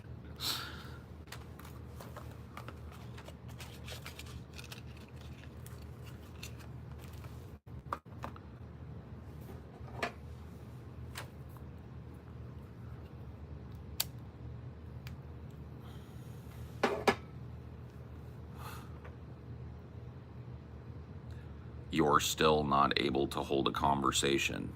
Are you using the proper form of your there, ma'am? In 4th grade, I learned that if you're trying to make a contraction of you are, you would spell that Y-O-U-R apostrophe E.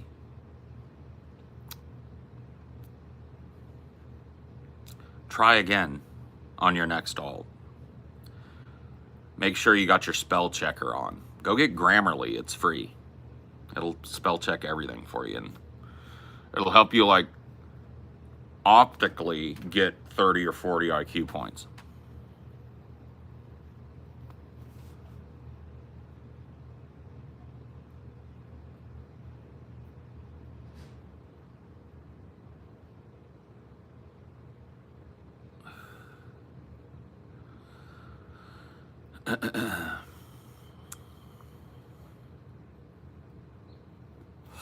Nice guy. Yeah, no.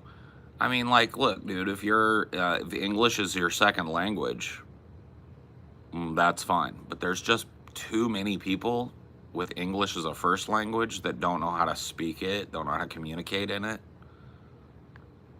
Free Palestine, do it. Let's do it. Let's all do it.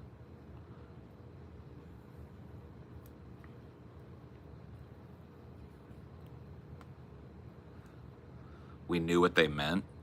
True, we knew what they meant, but how much goblinization of the language are you going to accept?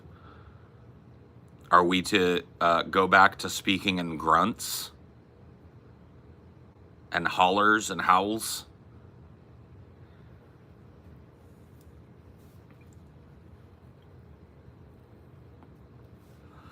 Language is malleable is not an argument for why you read and write at a 4th grade level. And that's statistics straight from the fucking Department of Education. That's not me making up a number.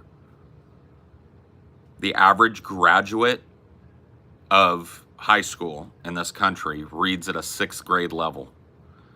And a huge chunk of the minority reads at a 4th grade level or below. That's just stats, bro.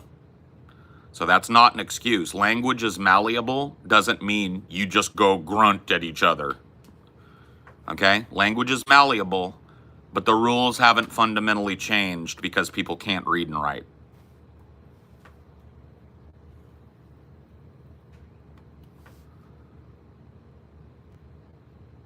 You know what I mean? Yeah. You get corrected on it, right?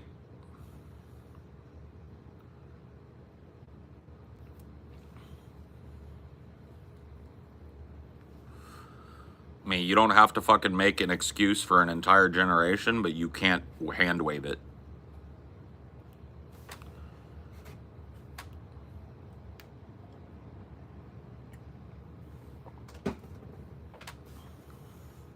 It's a huge problem, and it expresses itself constantly here.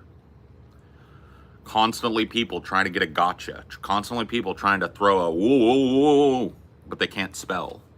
They can't speak the language that they're trying to communicate in with a proficiency above a child in school. So, gotcha, bitch. Yeah, come on, motherfuckers. Keep coming around. I'm on fire now. I got the eyeball back. Come on. Where you at?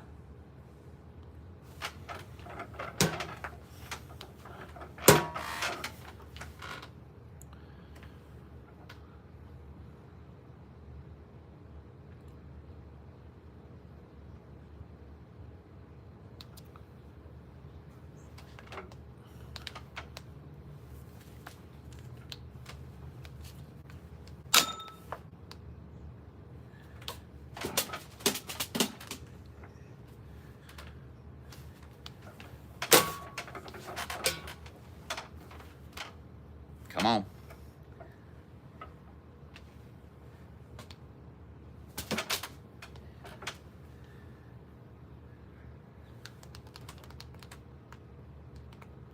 I got the fucking juice.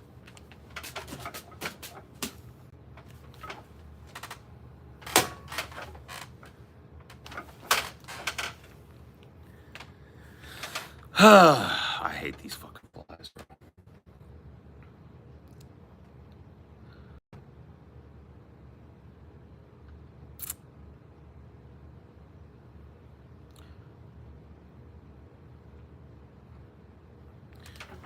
Originality isn't even on the slate anymore, bro. I'm just talking about the ability to read other people's originality is fucking at stake here.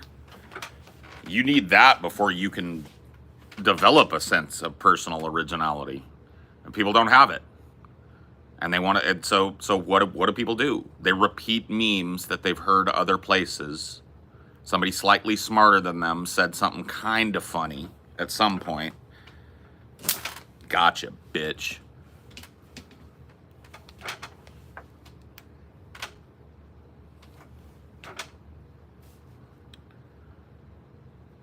And then it just gets repeated. And that serves as a proxy. Ooh, I got him. That serves as a proxy for originality and interest and being an interesting conversationalist and everything else. Repetition. That's what we have now. Copy pasta. Sorry, honey.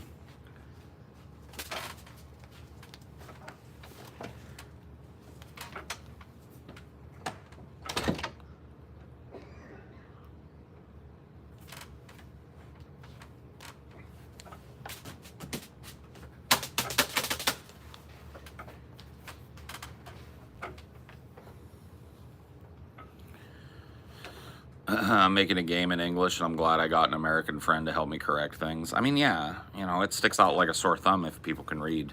You voting for Trump yet? No. No. No, sir. But if it makes you feel better, I'm not voting for Kamala either.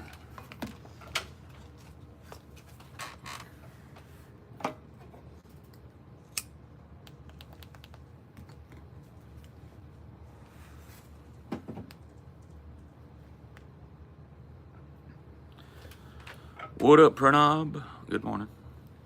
Hope your day's a little less stressful than the last few has been. That's fucking crazy shit.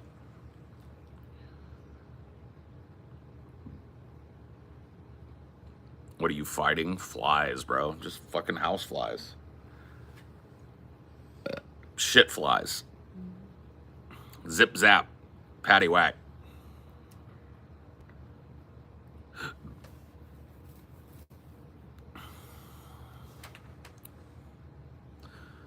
Bro, you look me in the eyes and tell me Kamala is a communist, bro. How the fuck you figure that?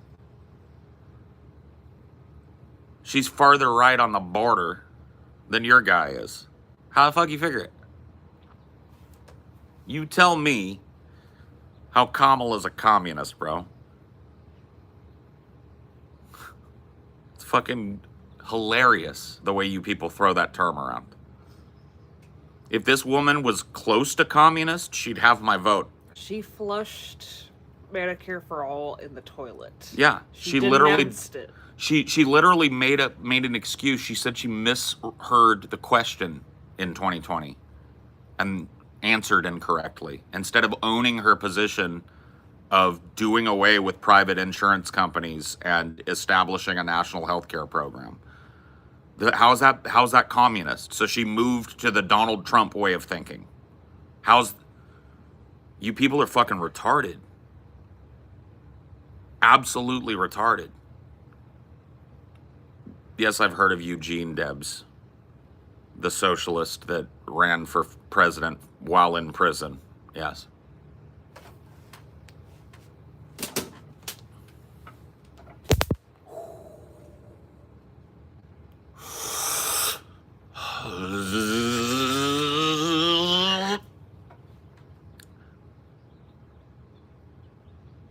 Watch fit check. Autodromo Group C. You can look it up. I think we're starting to get a little slow too because it's been 2 hot days in a row. It's starting to get uncomfortable for them too. I'm getting them now. Getting them all. They were all like excited. Now they're just like, it's fucking hot, bro. And I'm like, psst. Zzz.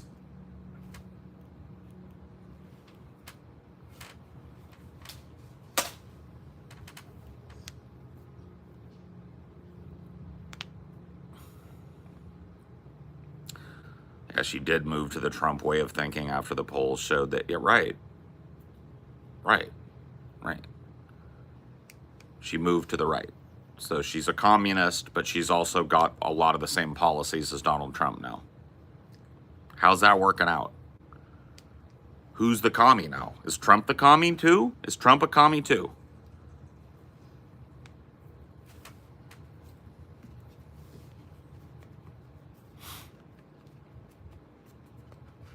There's a lot of corporate socialism he did during COVID.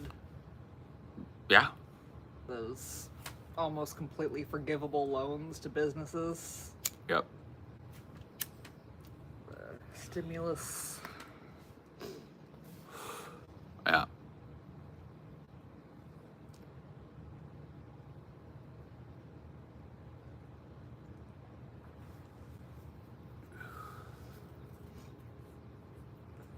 It's not socialism when it's giving aid with no strings. It's only socialism when it helps people.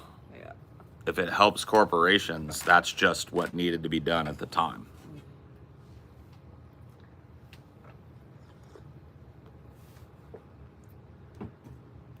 Who are you voting for? I don't tell people that. It's none of your business. Matters not a whit to me, so it shouldn't matter to you.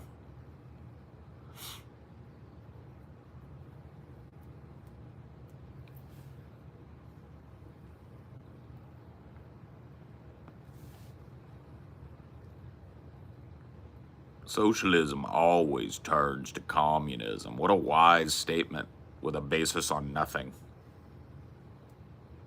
I know, dude. The Red Scare 2024. It's back, y'all. It's back. The old baddies are the new baddies again. The Red Scare, you remember how that pushed us to the brink of nuclear war? You remember how that fucking bought us a war in Vietnam?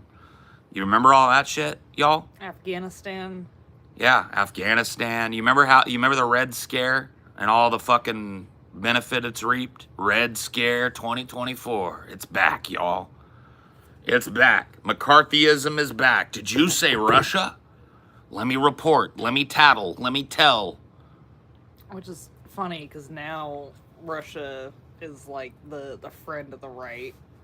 Oh, yeah. Those days are over, dumbasses. It's different this time, right?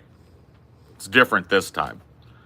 Red Scare back then was bullshit and caused a bunch of fucking unnecessary wars and death of working class people, fucked the economy all up, and instituted an increasingly fucking warmongering kind of state. But you know what? Now the Red Scare is real.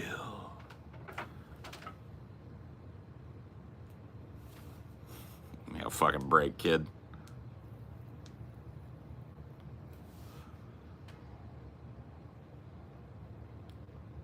Motherfuckers have no historical perspective. Oh yeah, well, it was dumb back then, but now it's like, kid? Yeah, kid.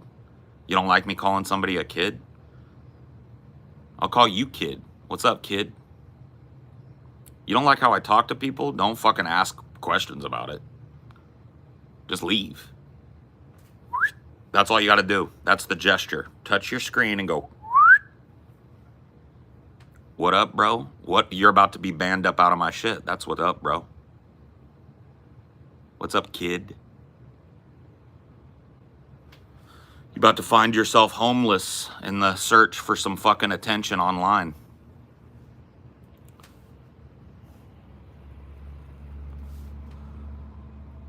Don't be rude, please. Are you talk? You better not be talking to me. I'll be as rude as I want to be up in this bitch.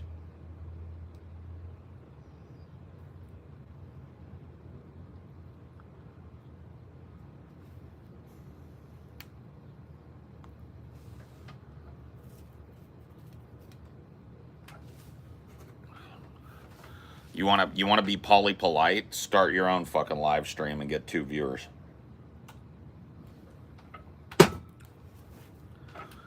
That's another thing that's weird about this fucking online like world that we've created. Is like because people that make things are now accessible in a way that they never were before, everybody's got input. Nobody's a professional at it. Nobody could do it themselves, but everybody knows how you should be doing it. And it's not just like being an entertainer. It's everybody's a doctor. Everybody's a lawyer. Everybody's an expert on international policy. Everybody's a historian. You know what I mean? You can just be whatever you want. Yeah, like you'll post like, look at this thing I made. It's like, you fucked it up. You should have used this and that.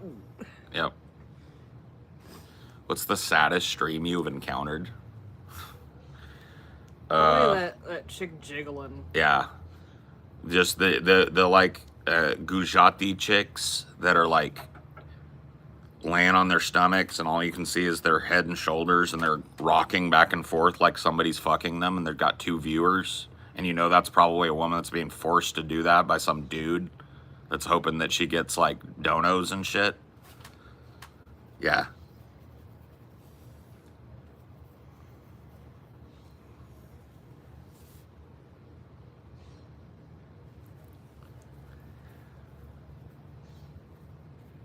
Yeah, just scroll through these, dude, one day. You'll find one.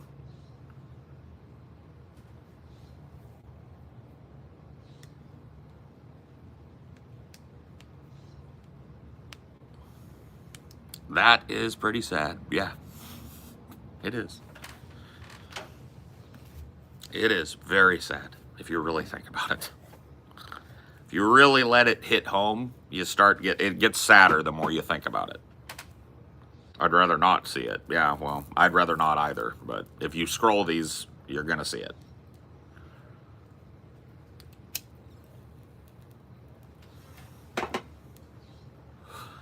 Well, YouTube's been cracking the whip on sexual content on these because people were getting away with murder for a while. In terms of their TOS, I couldn't care less, honestly. I guess that's not true. I did report that one bitch, but I was mad. I did that out of spite.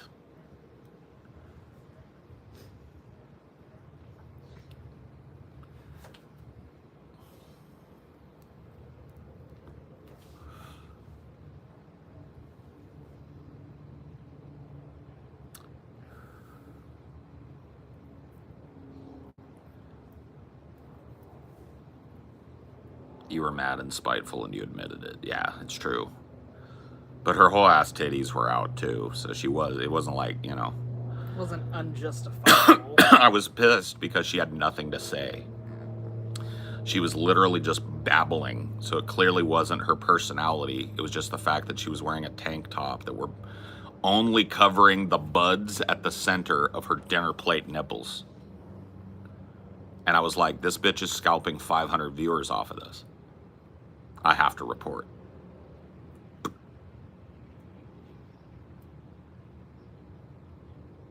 There was no reason for her to have 500 viewers other than her whole ass fucking dinner plate areolas were out.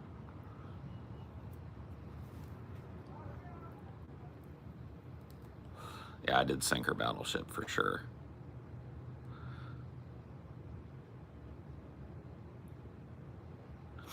Like, ultimately, I think it's stupid that that's a rule. If I can bust my big old dinner plates out, which I routinely do, then that lady should probably be able to do it.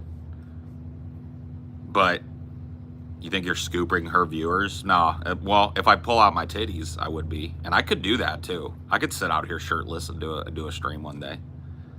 There ain't no shame in my game. I'd take my male privilege, show you my big old fucking pepperoni nipples, okay? My Ronies, dude. I'll pull them out. I'm allowed to on this platform. Dude, if it wasn't such a fly holocaust right now, I'd do it.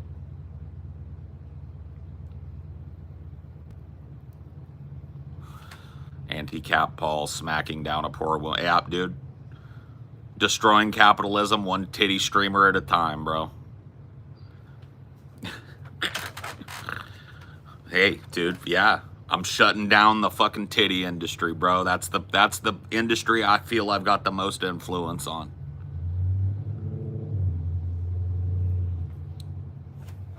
So the titty industry must go.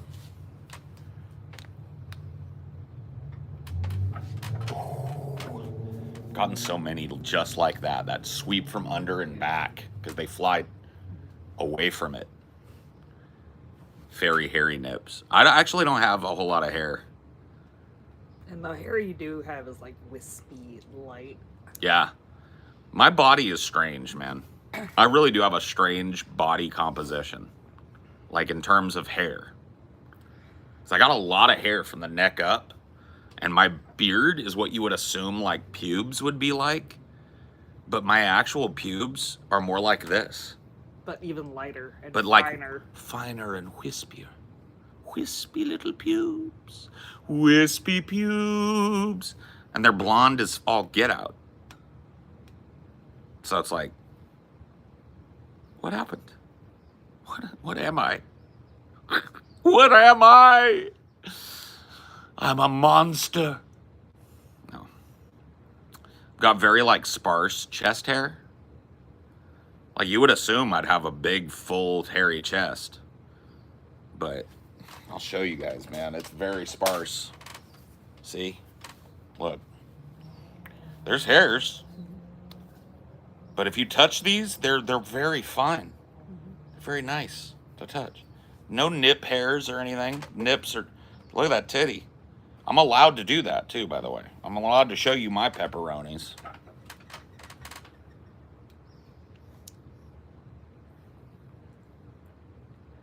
We're good. Sucks to be you. You just got an eye full, bro.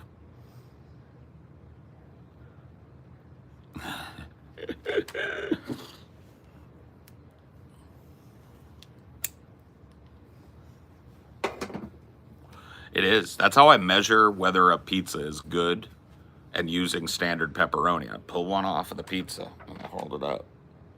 And as long as it eclipses the borders of my nipple or meets them, you've got yourself a good pepperoni. Otherwise, you got cheated. They trimmed that roni. They trimmed that roni, put it back in the sausage maker, made a whole new log with extra roni. Okay? Bro, what the fuck? I'm just letting you know, bro. You just saw, Jace, you just saw. Was that not the ideal pepperoni size? You want me to whip it out again? And you can tell me. I'll whip another one out. I'll give you the lefty. You need to see it again? You tell me. No, are you sure? Because hold up. I want you to know. Like, you tell me that's not the ideal pepperoni. Right there. Pepperoni. If it's smaller than that, you got screwed. We believe Aroni.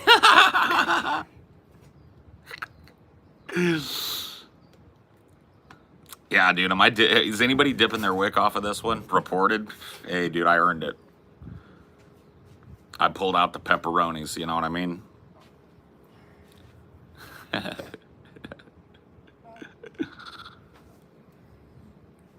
anything, baby? You had all your meds and stuff? Yeah. I had my meds this morning. I could do a water if you wouldn't mind. Yeah. Had my coffees. Sorry, there's so much coffee detritus out here.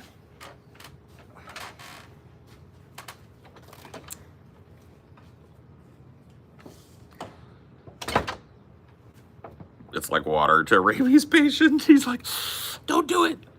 Please, dude. Nice tits. Hard salami and banana peppers, huh? Well, I can't really do the salami no more. Well, I can, but I choose not to.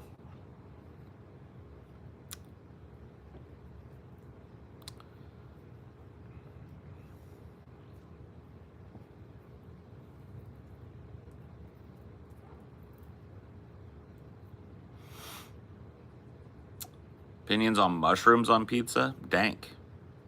Throw down the mushrooms. Like, one of my favorite pizzas right now is I just get a cheese pizza with mushrooms and black olives. And then I load that shit up with some fucking jalapenos if I want. I look weird? That's mean.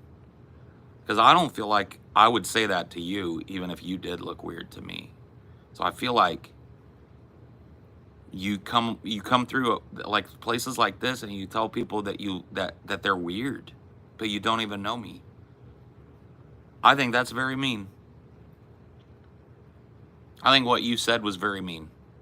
No, I'm not fishing for compliments. I'm not saying I look awesome. I just don't think I look weird.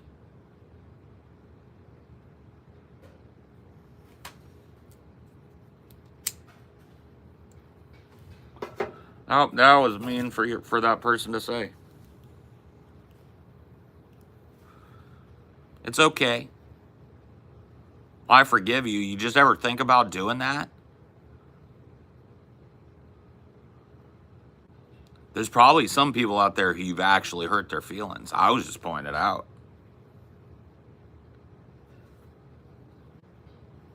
Like, I have a certain amount of control over how I look. Like, I could cut my hair, I could trim off my beard or whatever, but as far as like how I really look, dude, that wasn't up to me.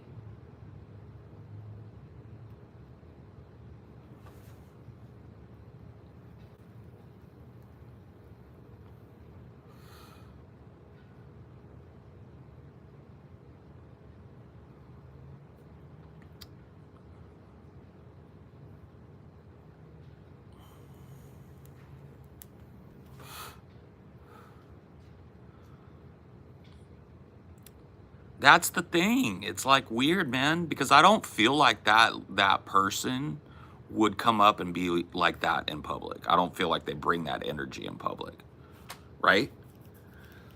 I doubt it. And I'm not even saying like that to be brawlic. Like, I'm just saying, like, I doubt that person is. I'm sorry. What? God made us Nick? Well, no, it's not even that, bro. It's not even that. You're not getting what I'm saying. I just don't. You are Nick. You mean nice? I'm nice? Well, I try to be nice, but I don't think I'm a very nice person, to be honest with you. But that would require you to like know me better, right? Like, I'm probably good to my friends and stuff, I think, in general, but I'm also not easy to be friends with. Yeah, nice. Yeah, it's cool. But I just don't feel like that Cambry brings that energy in a public. I don't feel like Cambry's gonna like walk up to somebody and be like, hey, you're a weirdo. You look fucking weird. I don't think they're gonna do that.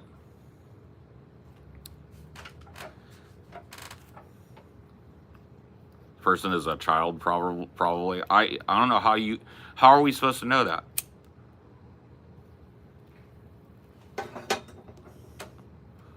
You know, I've gotten along for like 14 years. Yeah, but like, you know, I'm not the most responsive fucking friend. You know, it's not super easy for you to get a hold of me and, you know, all of that shit. Oh, wow, dude, she got a whole grub up out of the ground.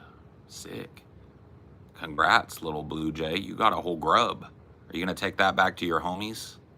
Your little nest? Down it goes. That's a whole ass meal you got. Man, that scrub jay's awesome.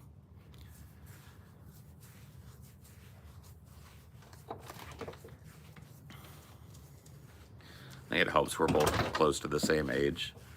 I mean, I do think that does help sometimes, I think. I have a hard time relating to people who haven't like worked a job and had to pay bills ever, you know? And I'm not even trying to hate on NEETs right now. I'm just saying, like, I have a very blue collar way of relating to people. And my life story is kind of based around toil and struggle and stuff. And so I don't really understand a person's life that doesn't have those elements. And so I find it hard to have that conversation with people, I think, sometimes.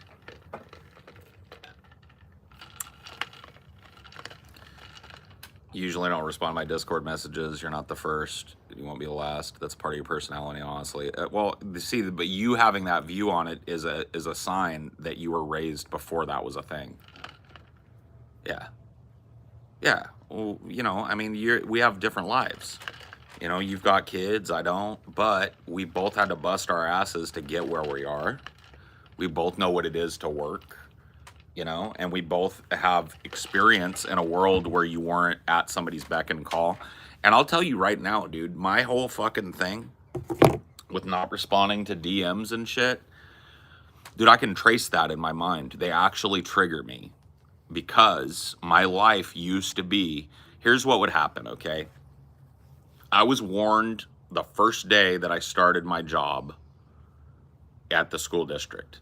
Never give your personal cell phone to a teacher, no matter how nice they are, no matter how helpful they are, no matter how much you want to help them out because they're really trying.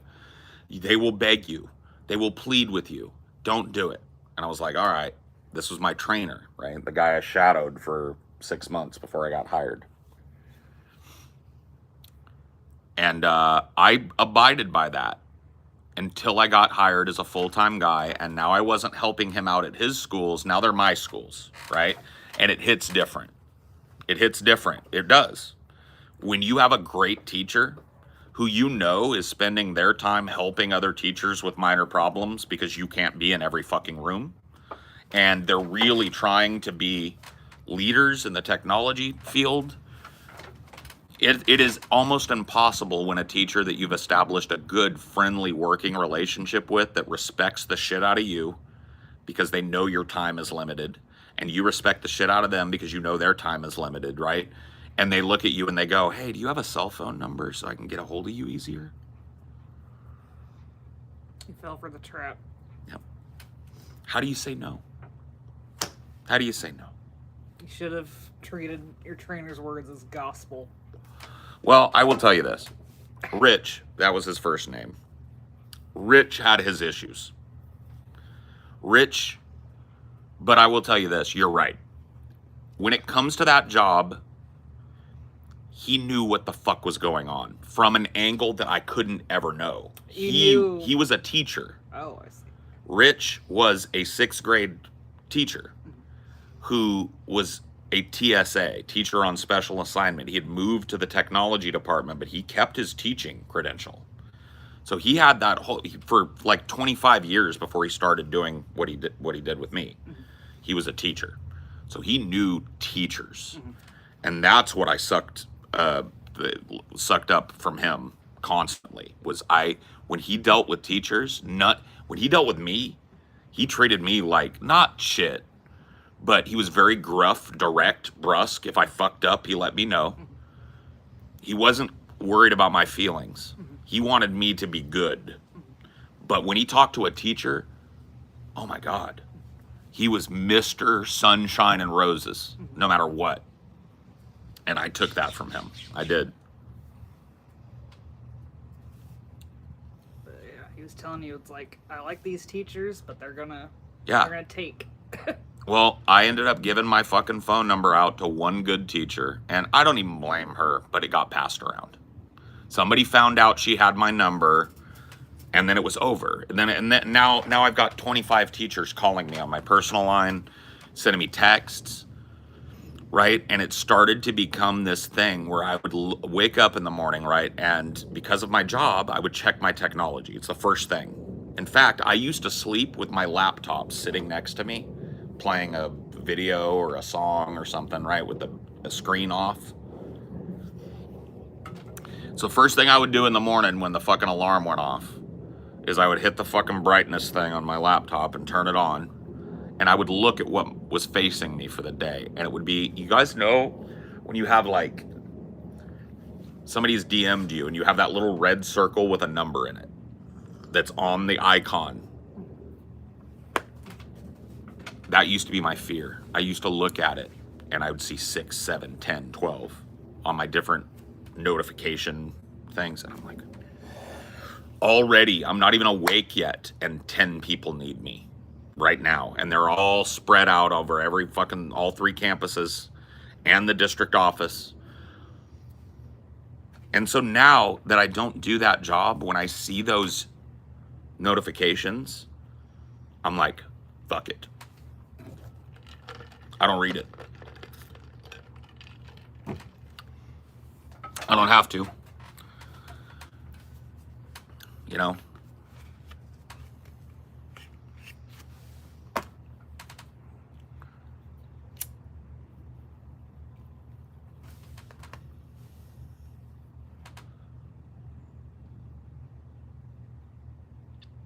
Dude, I loved that job. I really did. It was a tough thing for me to leave that job, but it was like I couldn't fight anymore.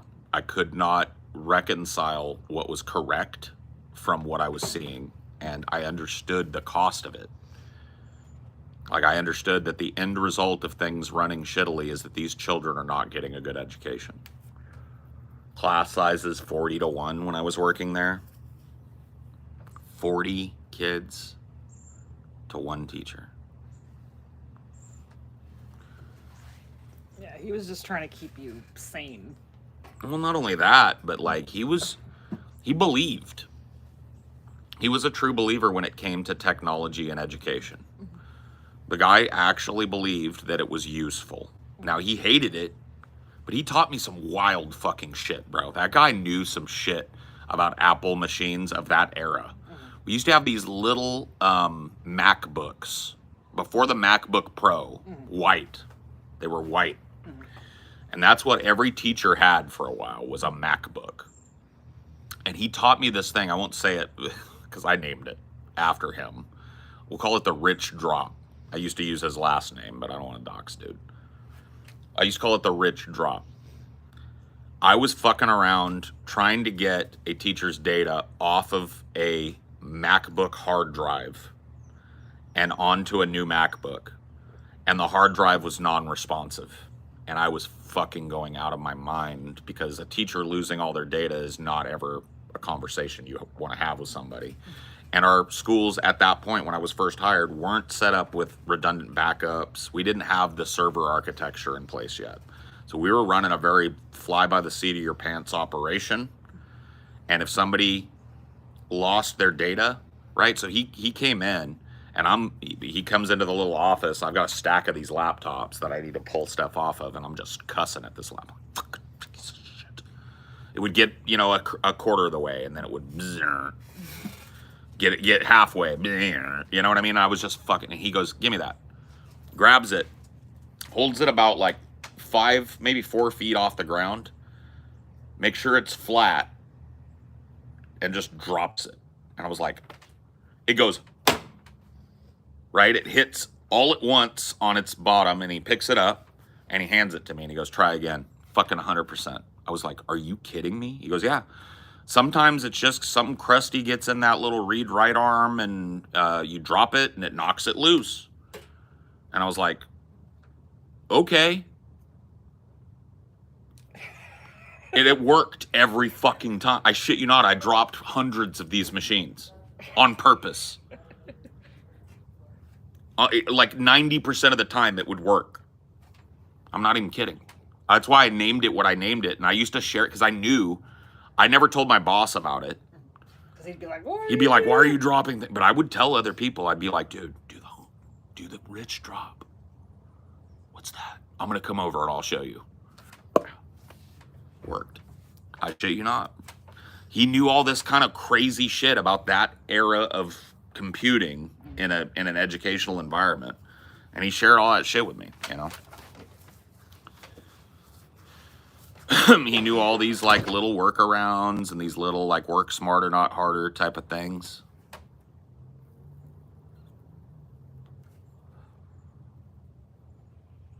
Yeah, dude, I'd go over on my lunch break and I'd meet him and I'd just say like, "Let's go in your fucking, you don't want to do this in front of people." They'd be like, "What are you doing, dude?" Plug it in. They're like, "What?" I'm like, "Yeah, use it sparingly and use it wisely." You know what, dude? We were an Apple environment, and so finding crazy shit just wasn't. Kids didn't have access, bro. The thing that we would fight, and it wasn't even constantly, because kids knew that we were not gonna, because you were in an Apple environment, right? It was really hard for kids to get around our server level account controls. Like when they sat down at a computer, they weren't like logging in with a special credential. They got a server based account that was restricted to the max. So the one thing that they would try and do is they would load up a something that would allow them to access a VPN on a thumb drive, and they'd plug that into the side. Right, and we got an alert. Like we got an alert every time that happened. And so that's really all they could do. And we'd catch them trying to look at like rap videos, usually is what it was. Like 90% of the time a kid would get around a VPN while we were walking out there to shut down the thing, right? And we'd catch them doing it. They were looking at some rap video where dudes were shooting off guns and some chick's ass was bouncing on top of a car. Like that's 90% of the shit that kids were able to get away with for 10, 15 seconds before we got the alert and shut down the whole fucking thing. Because I could do it from my fucking phone. I'd get the alert and I could shut that specific machine down, or all the machines in that room down, and make my way over to the classroom and say, which student was at computer number 2? Teacher tells me, I point at that student and I go like this. I take him to the fucking office, right? I let him know, hey, this kid has got in his possession somewhere a thumb drive that allows him access to a VPN, and he was looking at shit he shouldn't have been looking at. Turn it over to the fucking administration.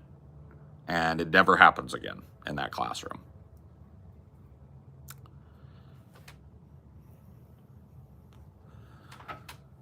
So the type of things that you would deal with in a Windows environment just weren't a thing.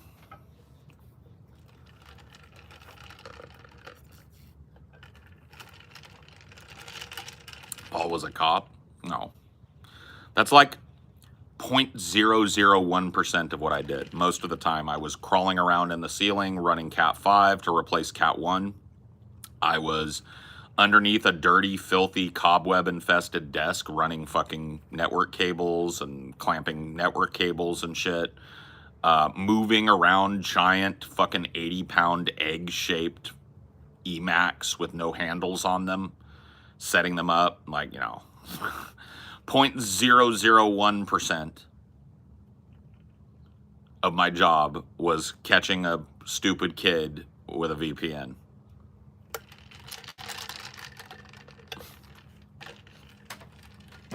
I mean, if you want to blame something for being the hallway monitor, blame the parental controls. There was nobody that tattled. It was the server that tattled.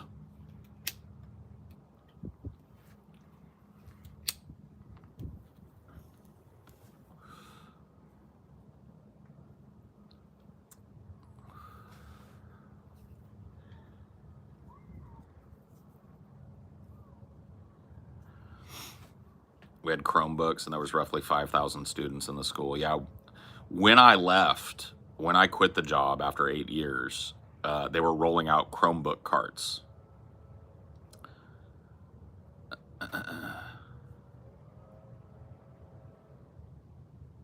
He didn't do the retest and try again? That's not good, bro. Man.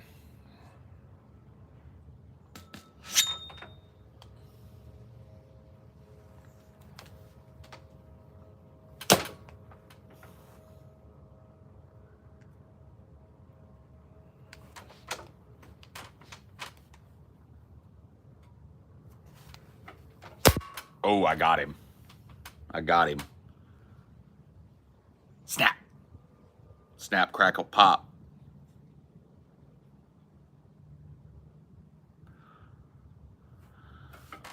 No phone for the next 5 months. No Xbox. Because he lied about it, too? Dude. Well, you're doing right by him. You remember what it was like being his age, bro. So, but you're doing right by him. He'll learn. Because that, you know, you can't let that sink in as something that he can do. Like, you get the chance to make good on something you fucked up, you take it. I mean, yeah, so you're doing right by him, but yeah. That's just teenage boy shit. That's, well, you know, tween age and teenage boy shit. I mean, you ain't being mean. You really aren't. You're doing him a favor, you know. He looks at it as mean, probably, and that might make it feel mean, but you're not doing a meanness to him. You're saving him from a life where he just fucks up and never does anything about it, you know what I mean? That's a kindness. And he'll look at it as such eventually. But right now, he's going to be a big hormonal fucking, you know, mess for a while, and it's your job to help shepherd him through that, and you're doing a good job. Well, it's good that his teacher, you know, appreciates you teaching him the lesson and all that.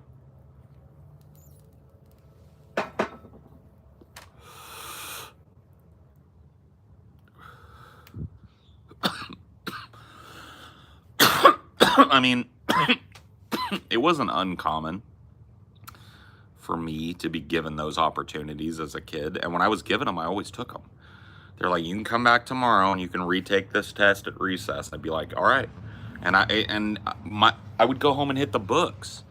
Like that, you don't understand what a golden opportunity that is. You flunked a test and a teacher comes to you and goes, hey, I think you can do better. I'm gonna let you take the retest and I'll take the higher grade tomorrow. And you don't go home and hit the books and ace that fucking test, bro. Come on. He's smarter than that. Like, I know you, and I know Mindy, and I know Kale well enough to know that he's fucking smarter than that. So he needs to chill the fuck out.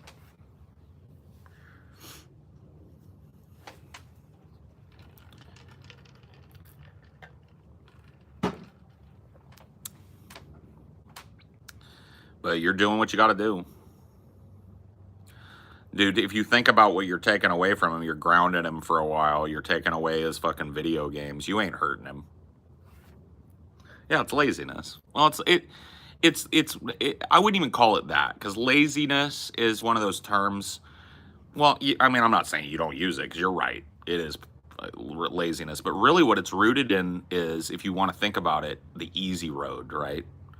Not necessarily laziness. It's seeing two roads diverging in the woods. One of them is beautiful and paved and easy, but it doesn't require anything of you. The other one's unknown, right? And you almost always want to take the unknown path. The easy path is often, just leads to stagnation. You find yourself in the same place. It loops back around itself, right? You take the hard path. You take your chances.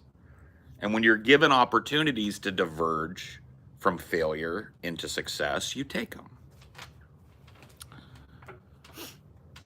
So, and you know what he cares about. He's your son. You know what he cares about. You know that Xbox is something that he enjoys when he's allowed to do it. You know that phone is something he likes having on him. You ain't hurting him taking those things away from him. You're teaching him a lesson, because you know what, dude? And you could tell it to him like this. If you do that after you're out from under my wing and out in the fucking world, you're going to be too broke to have an Xbox. You're going to be too broke to have a nice cell phone to fucking play on if you go that route. And if I allow you to do that now, what kind of a man are you going to be? I want you to be a dude that has an Xbox if you want one. I want you to have that expendable income and the stability that comes with that. But you ain't never going to have that if you take the fucking easy path every day. Every time. I paid with the Xbox with my own birthday money. Bro.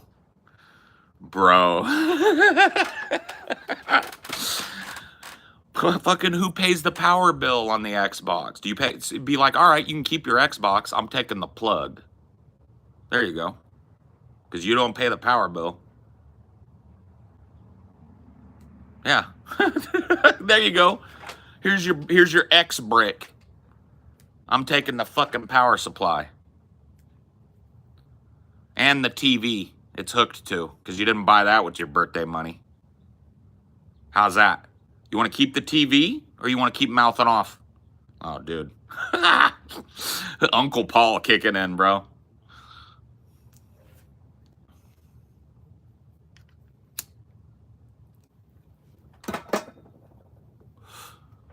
But anyway, you're doing right by him. And he'll learn, dude. He won't do that with you again.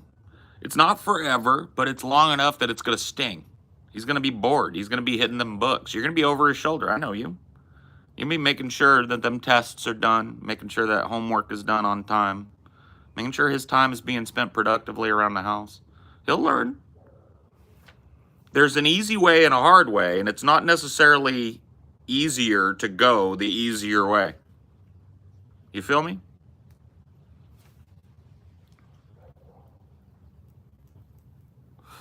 Dude, I was that same fucking kid, though, bro. When they would take shit from me. Oh, it's mine. I bought that. I just remember it, I think all little boys go through that phase. I was lucky that I had parents that were like, so, give it to me.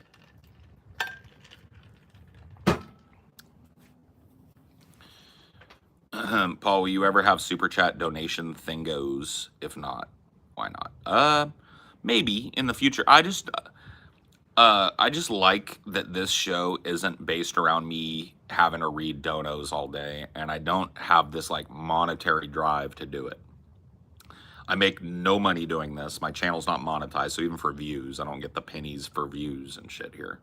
And that's kind of purposeful for me. I could monetize this channel is way beyond the threshold for permanent monetization. I could turn it on today. But I don't know, dude. I like that this space is somewhere where I come to hang out. I just do it because I enjoy it. It's adjacent to my job.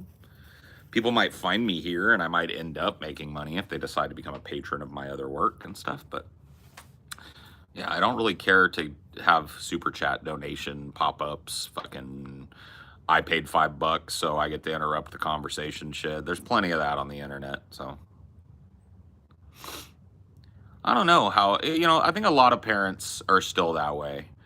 It's very easy to look around and judge people in the moment, but I think a lot of parents are probably still that way. But maybe not. I don't know, Pranav. All I know is, from my perspective, good job. Stay on it. Stay on the kid. And when he becomes a young man, you'll reap the dividends. And then eventually, when he gets through his young man's hubris, he'll come to realize how instrumental it was for you to take care of him in that way,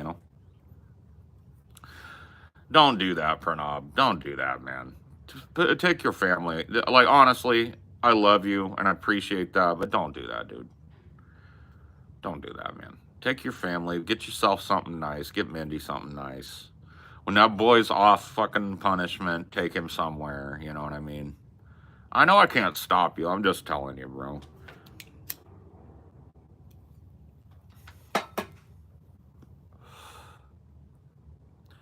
Well, he's already a good person. He's not a bad person because he fucked up. He's already a good kid. All right, well, fair enough then. Give me that grand. No, I'm kidding. I appreciate every dono we get. That's very nice of you to think of us in that way. But I don't like soliciting that shit. Every space, Part of the show I do.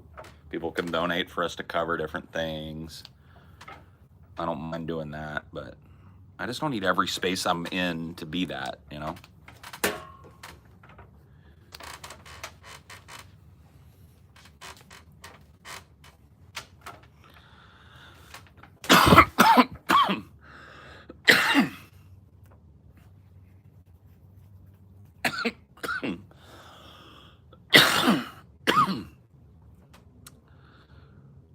Yeah, no, I know that.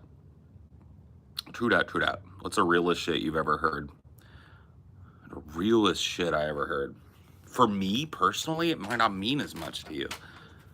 But, like, I've talked about it a bunch of times, but the realest shit I ever heard was some shit that fucking Spock told me. Straight to my face. Leonard Nimoy. I went to a summer school called California State Summer School for the Arts, CSSSA.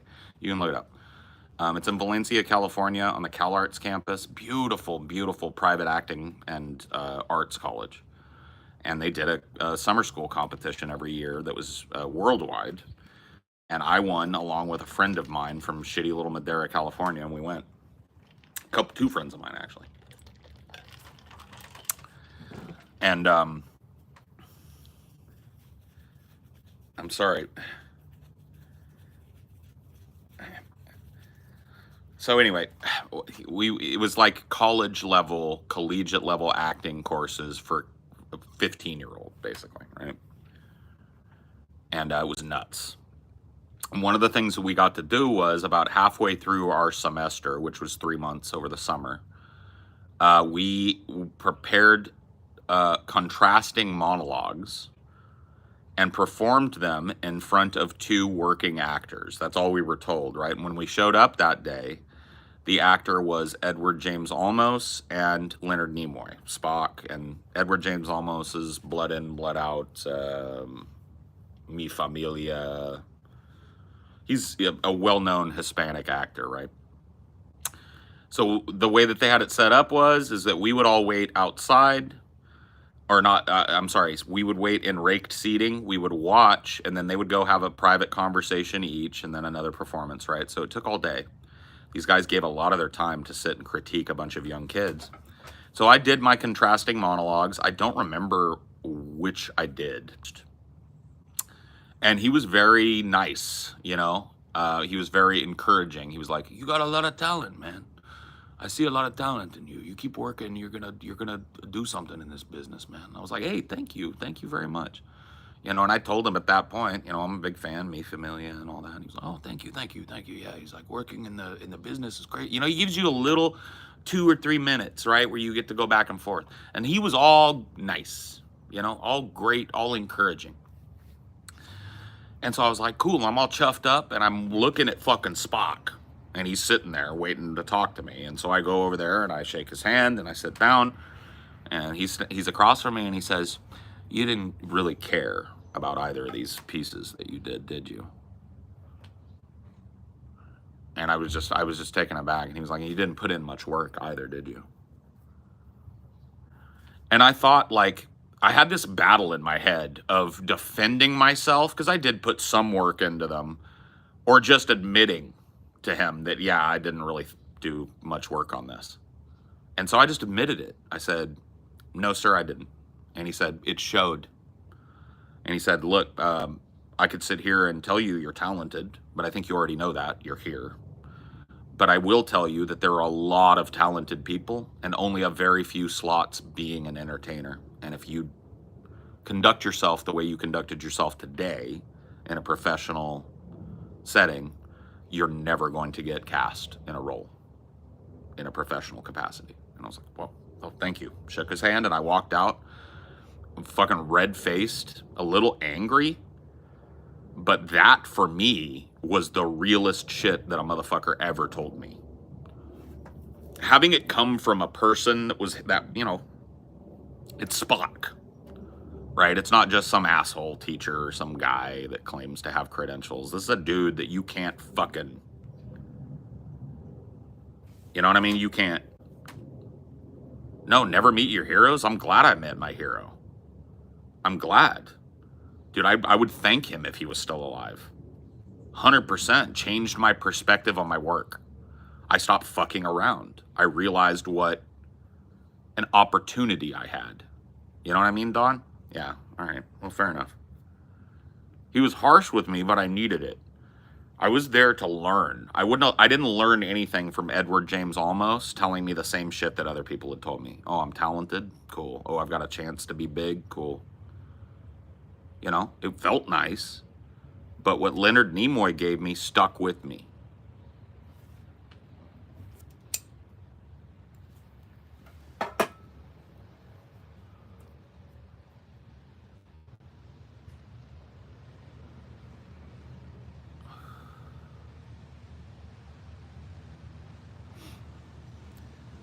Can you give me advice to keep my hair in good shape? No, man, it's genetics. Both of my grandfathers died in their 70s with full heads of hair, bro. I just won't face it.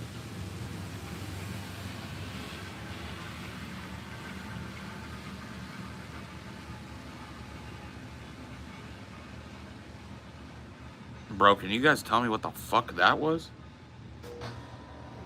It sounded like a UFO or some shit. Maybe I need to back up off the weed, but that had me spooked for a minute.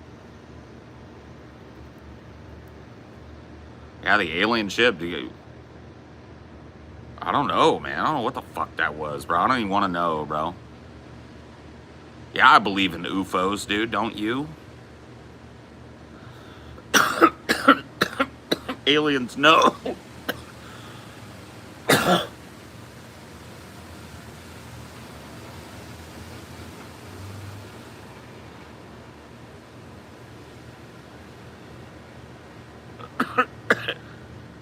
Help.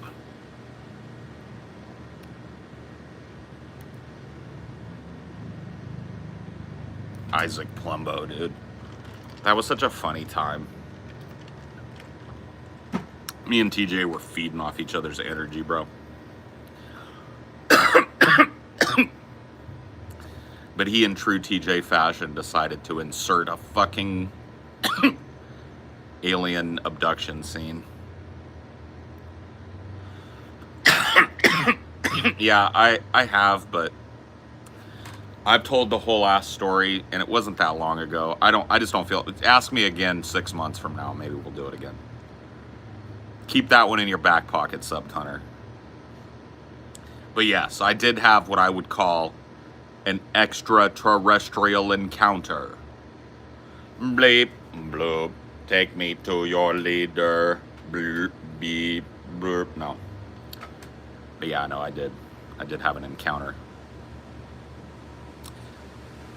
Queso? Brain rot?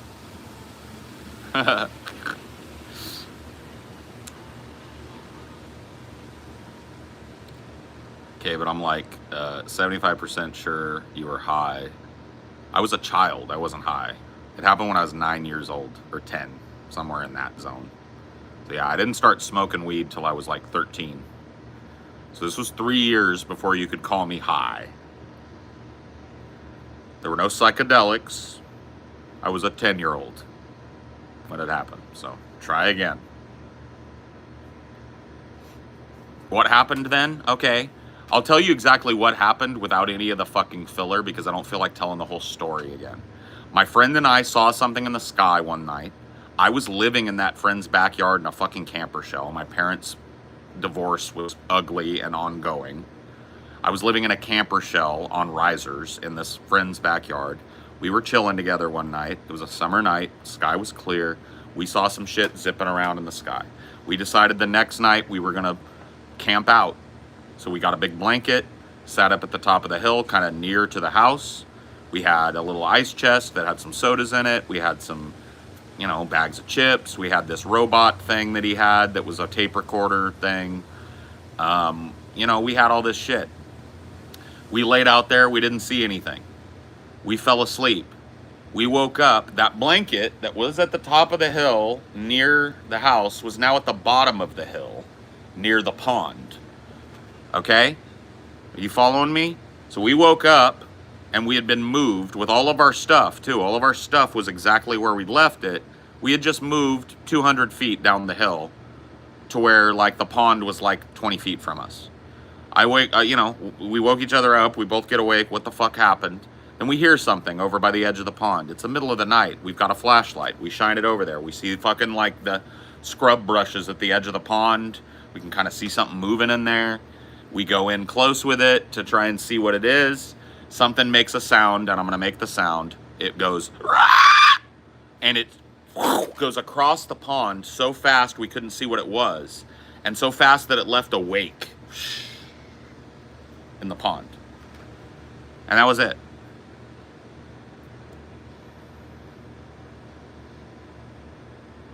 Nation? What do you mean, nation?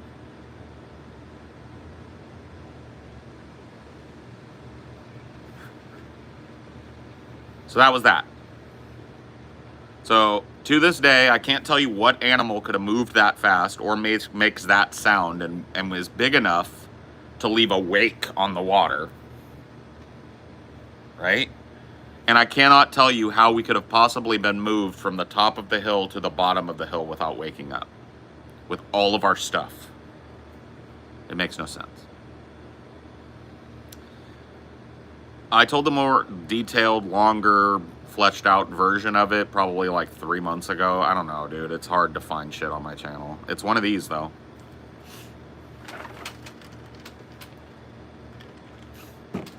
Yeah, I didn't know TJ. And TJ would have been like 3, I think.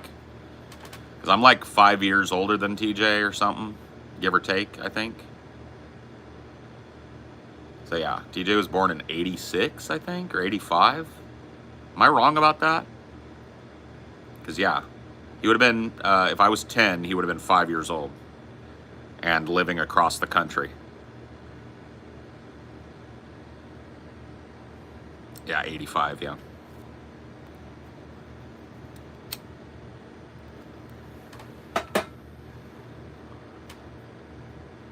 Yeah, I remember the location. I could point it out to you.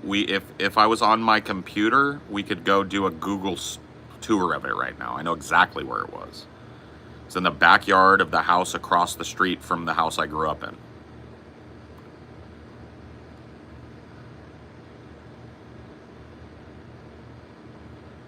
Yep, I'm 5 years older than TJ. He was born in 85. I was born in 1980.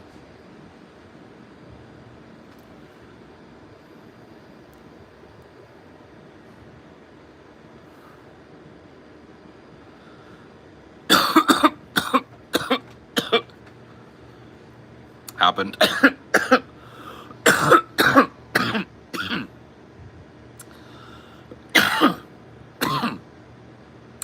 Happened in the Central Valley of California, Madera County, just outside the city line, in the country, in the foothills.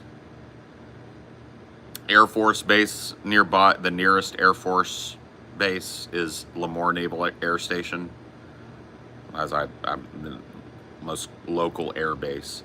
Castle Air Force Base used to be nearby, but it was decommissioned, and now is just like a landing strip and research base.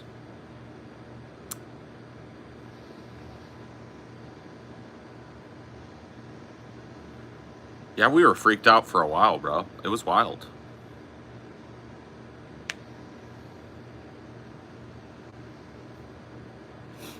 So, like, the options in your head, right, are... Some people have told me, like, it could have been a goose. Because gooses hiss, and they'll fly super fast and low across the water. So if we were startled at night, we weren't able steadily to pick up the goose as it flew away, and we saw the wake. So that's an explanation maybe I can buy, because gooses will screech and hiss in weird ways when they feel cornered. And geese do migrate near where I'm talking about. And it is a body of water that I would expect a goose to kind of like come and poke around in. So it could have been a goose. Didn't seem like a goose. Didn't hear any flapping of wings. Just heard a screech. And then the animal was gone and there was a wake in the pond. That's how I remember it. Okay. But plausibly could have been a goose. Moving 200 feet from the top of a hill to the bottom of the hill with all of our shit and sundry would have required all of our parents to be in on it, wait till we were dead asleep, come pick up a corner of the blanket each and slowly carry us down to the bottom of the hill, then move everything and place it without waking any of us up. You know, I mean, we try to think about plausible ways that what I remember happening could have happened. And that's the only thing I can come up with.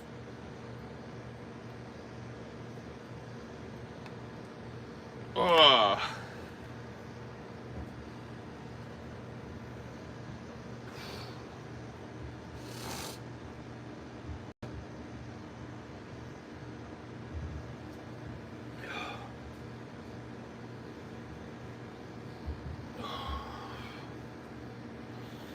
Anyway, it's too hot. I'm going in. Bye.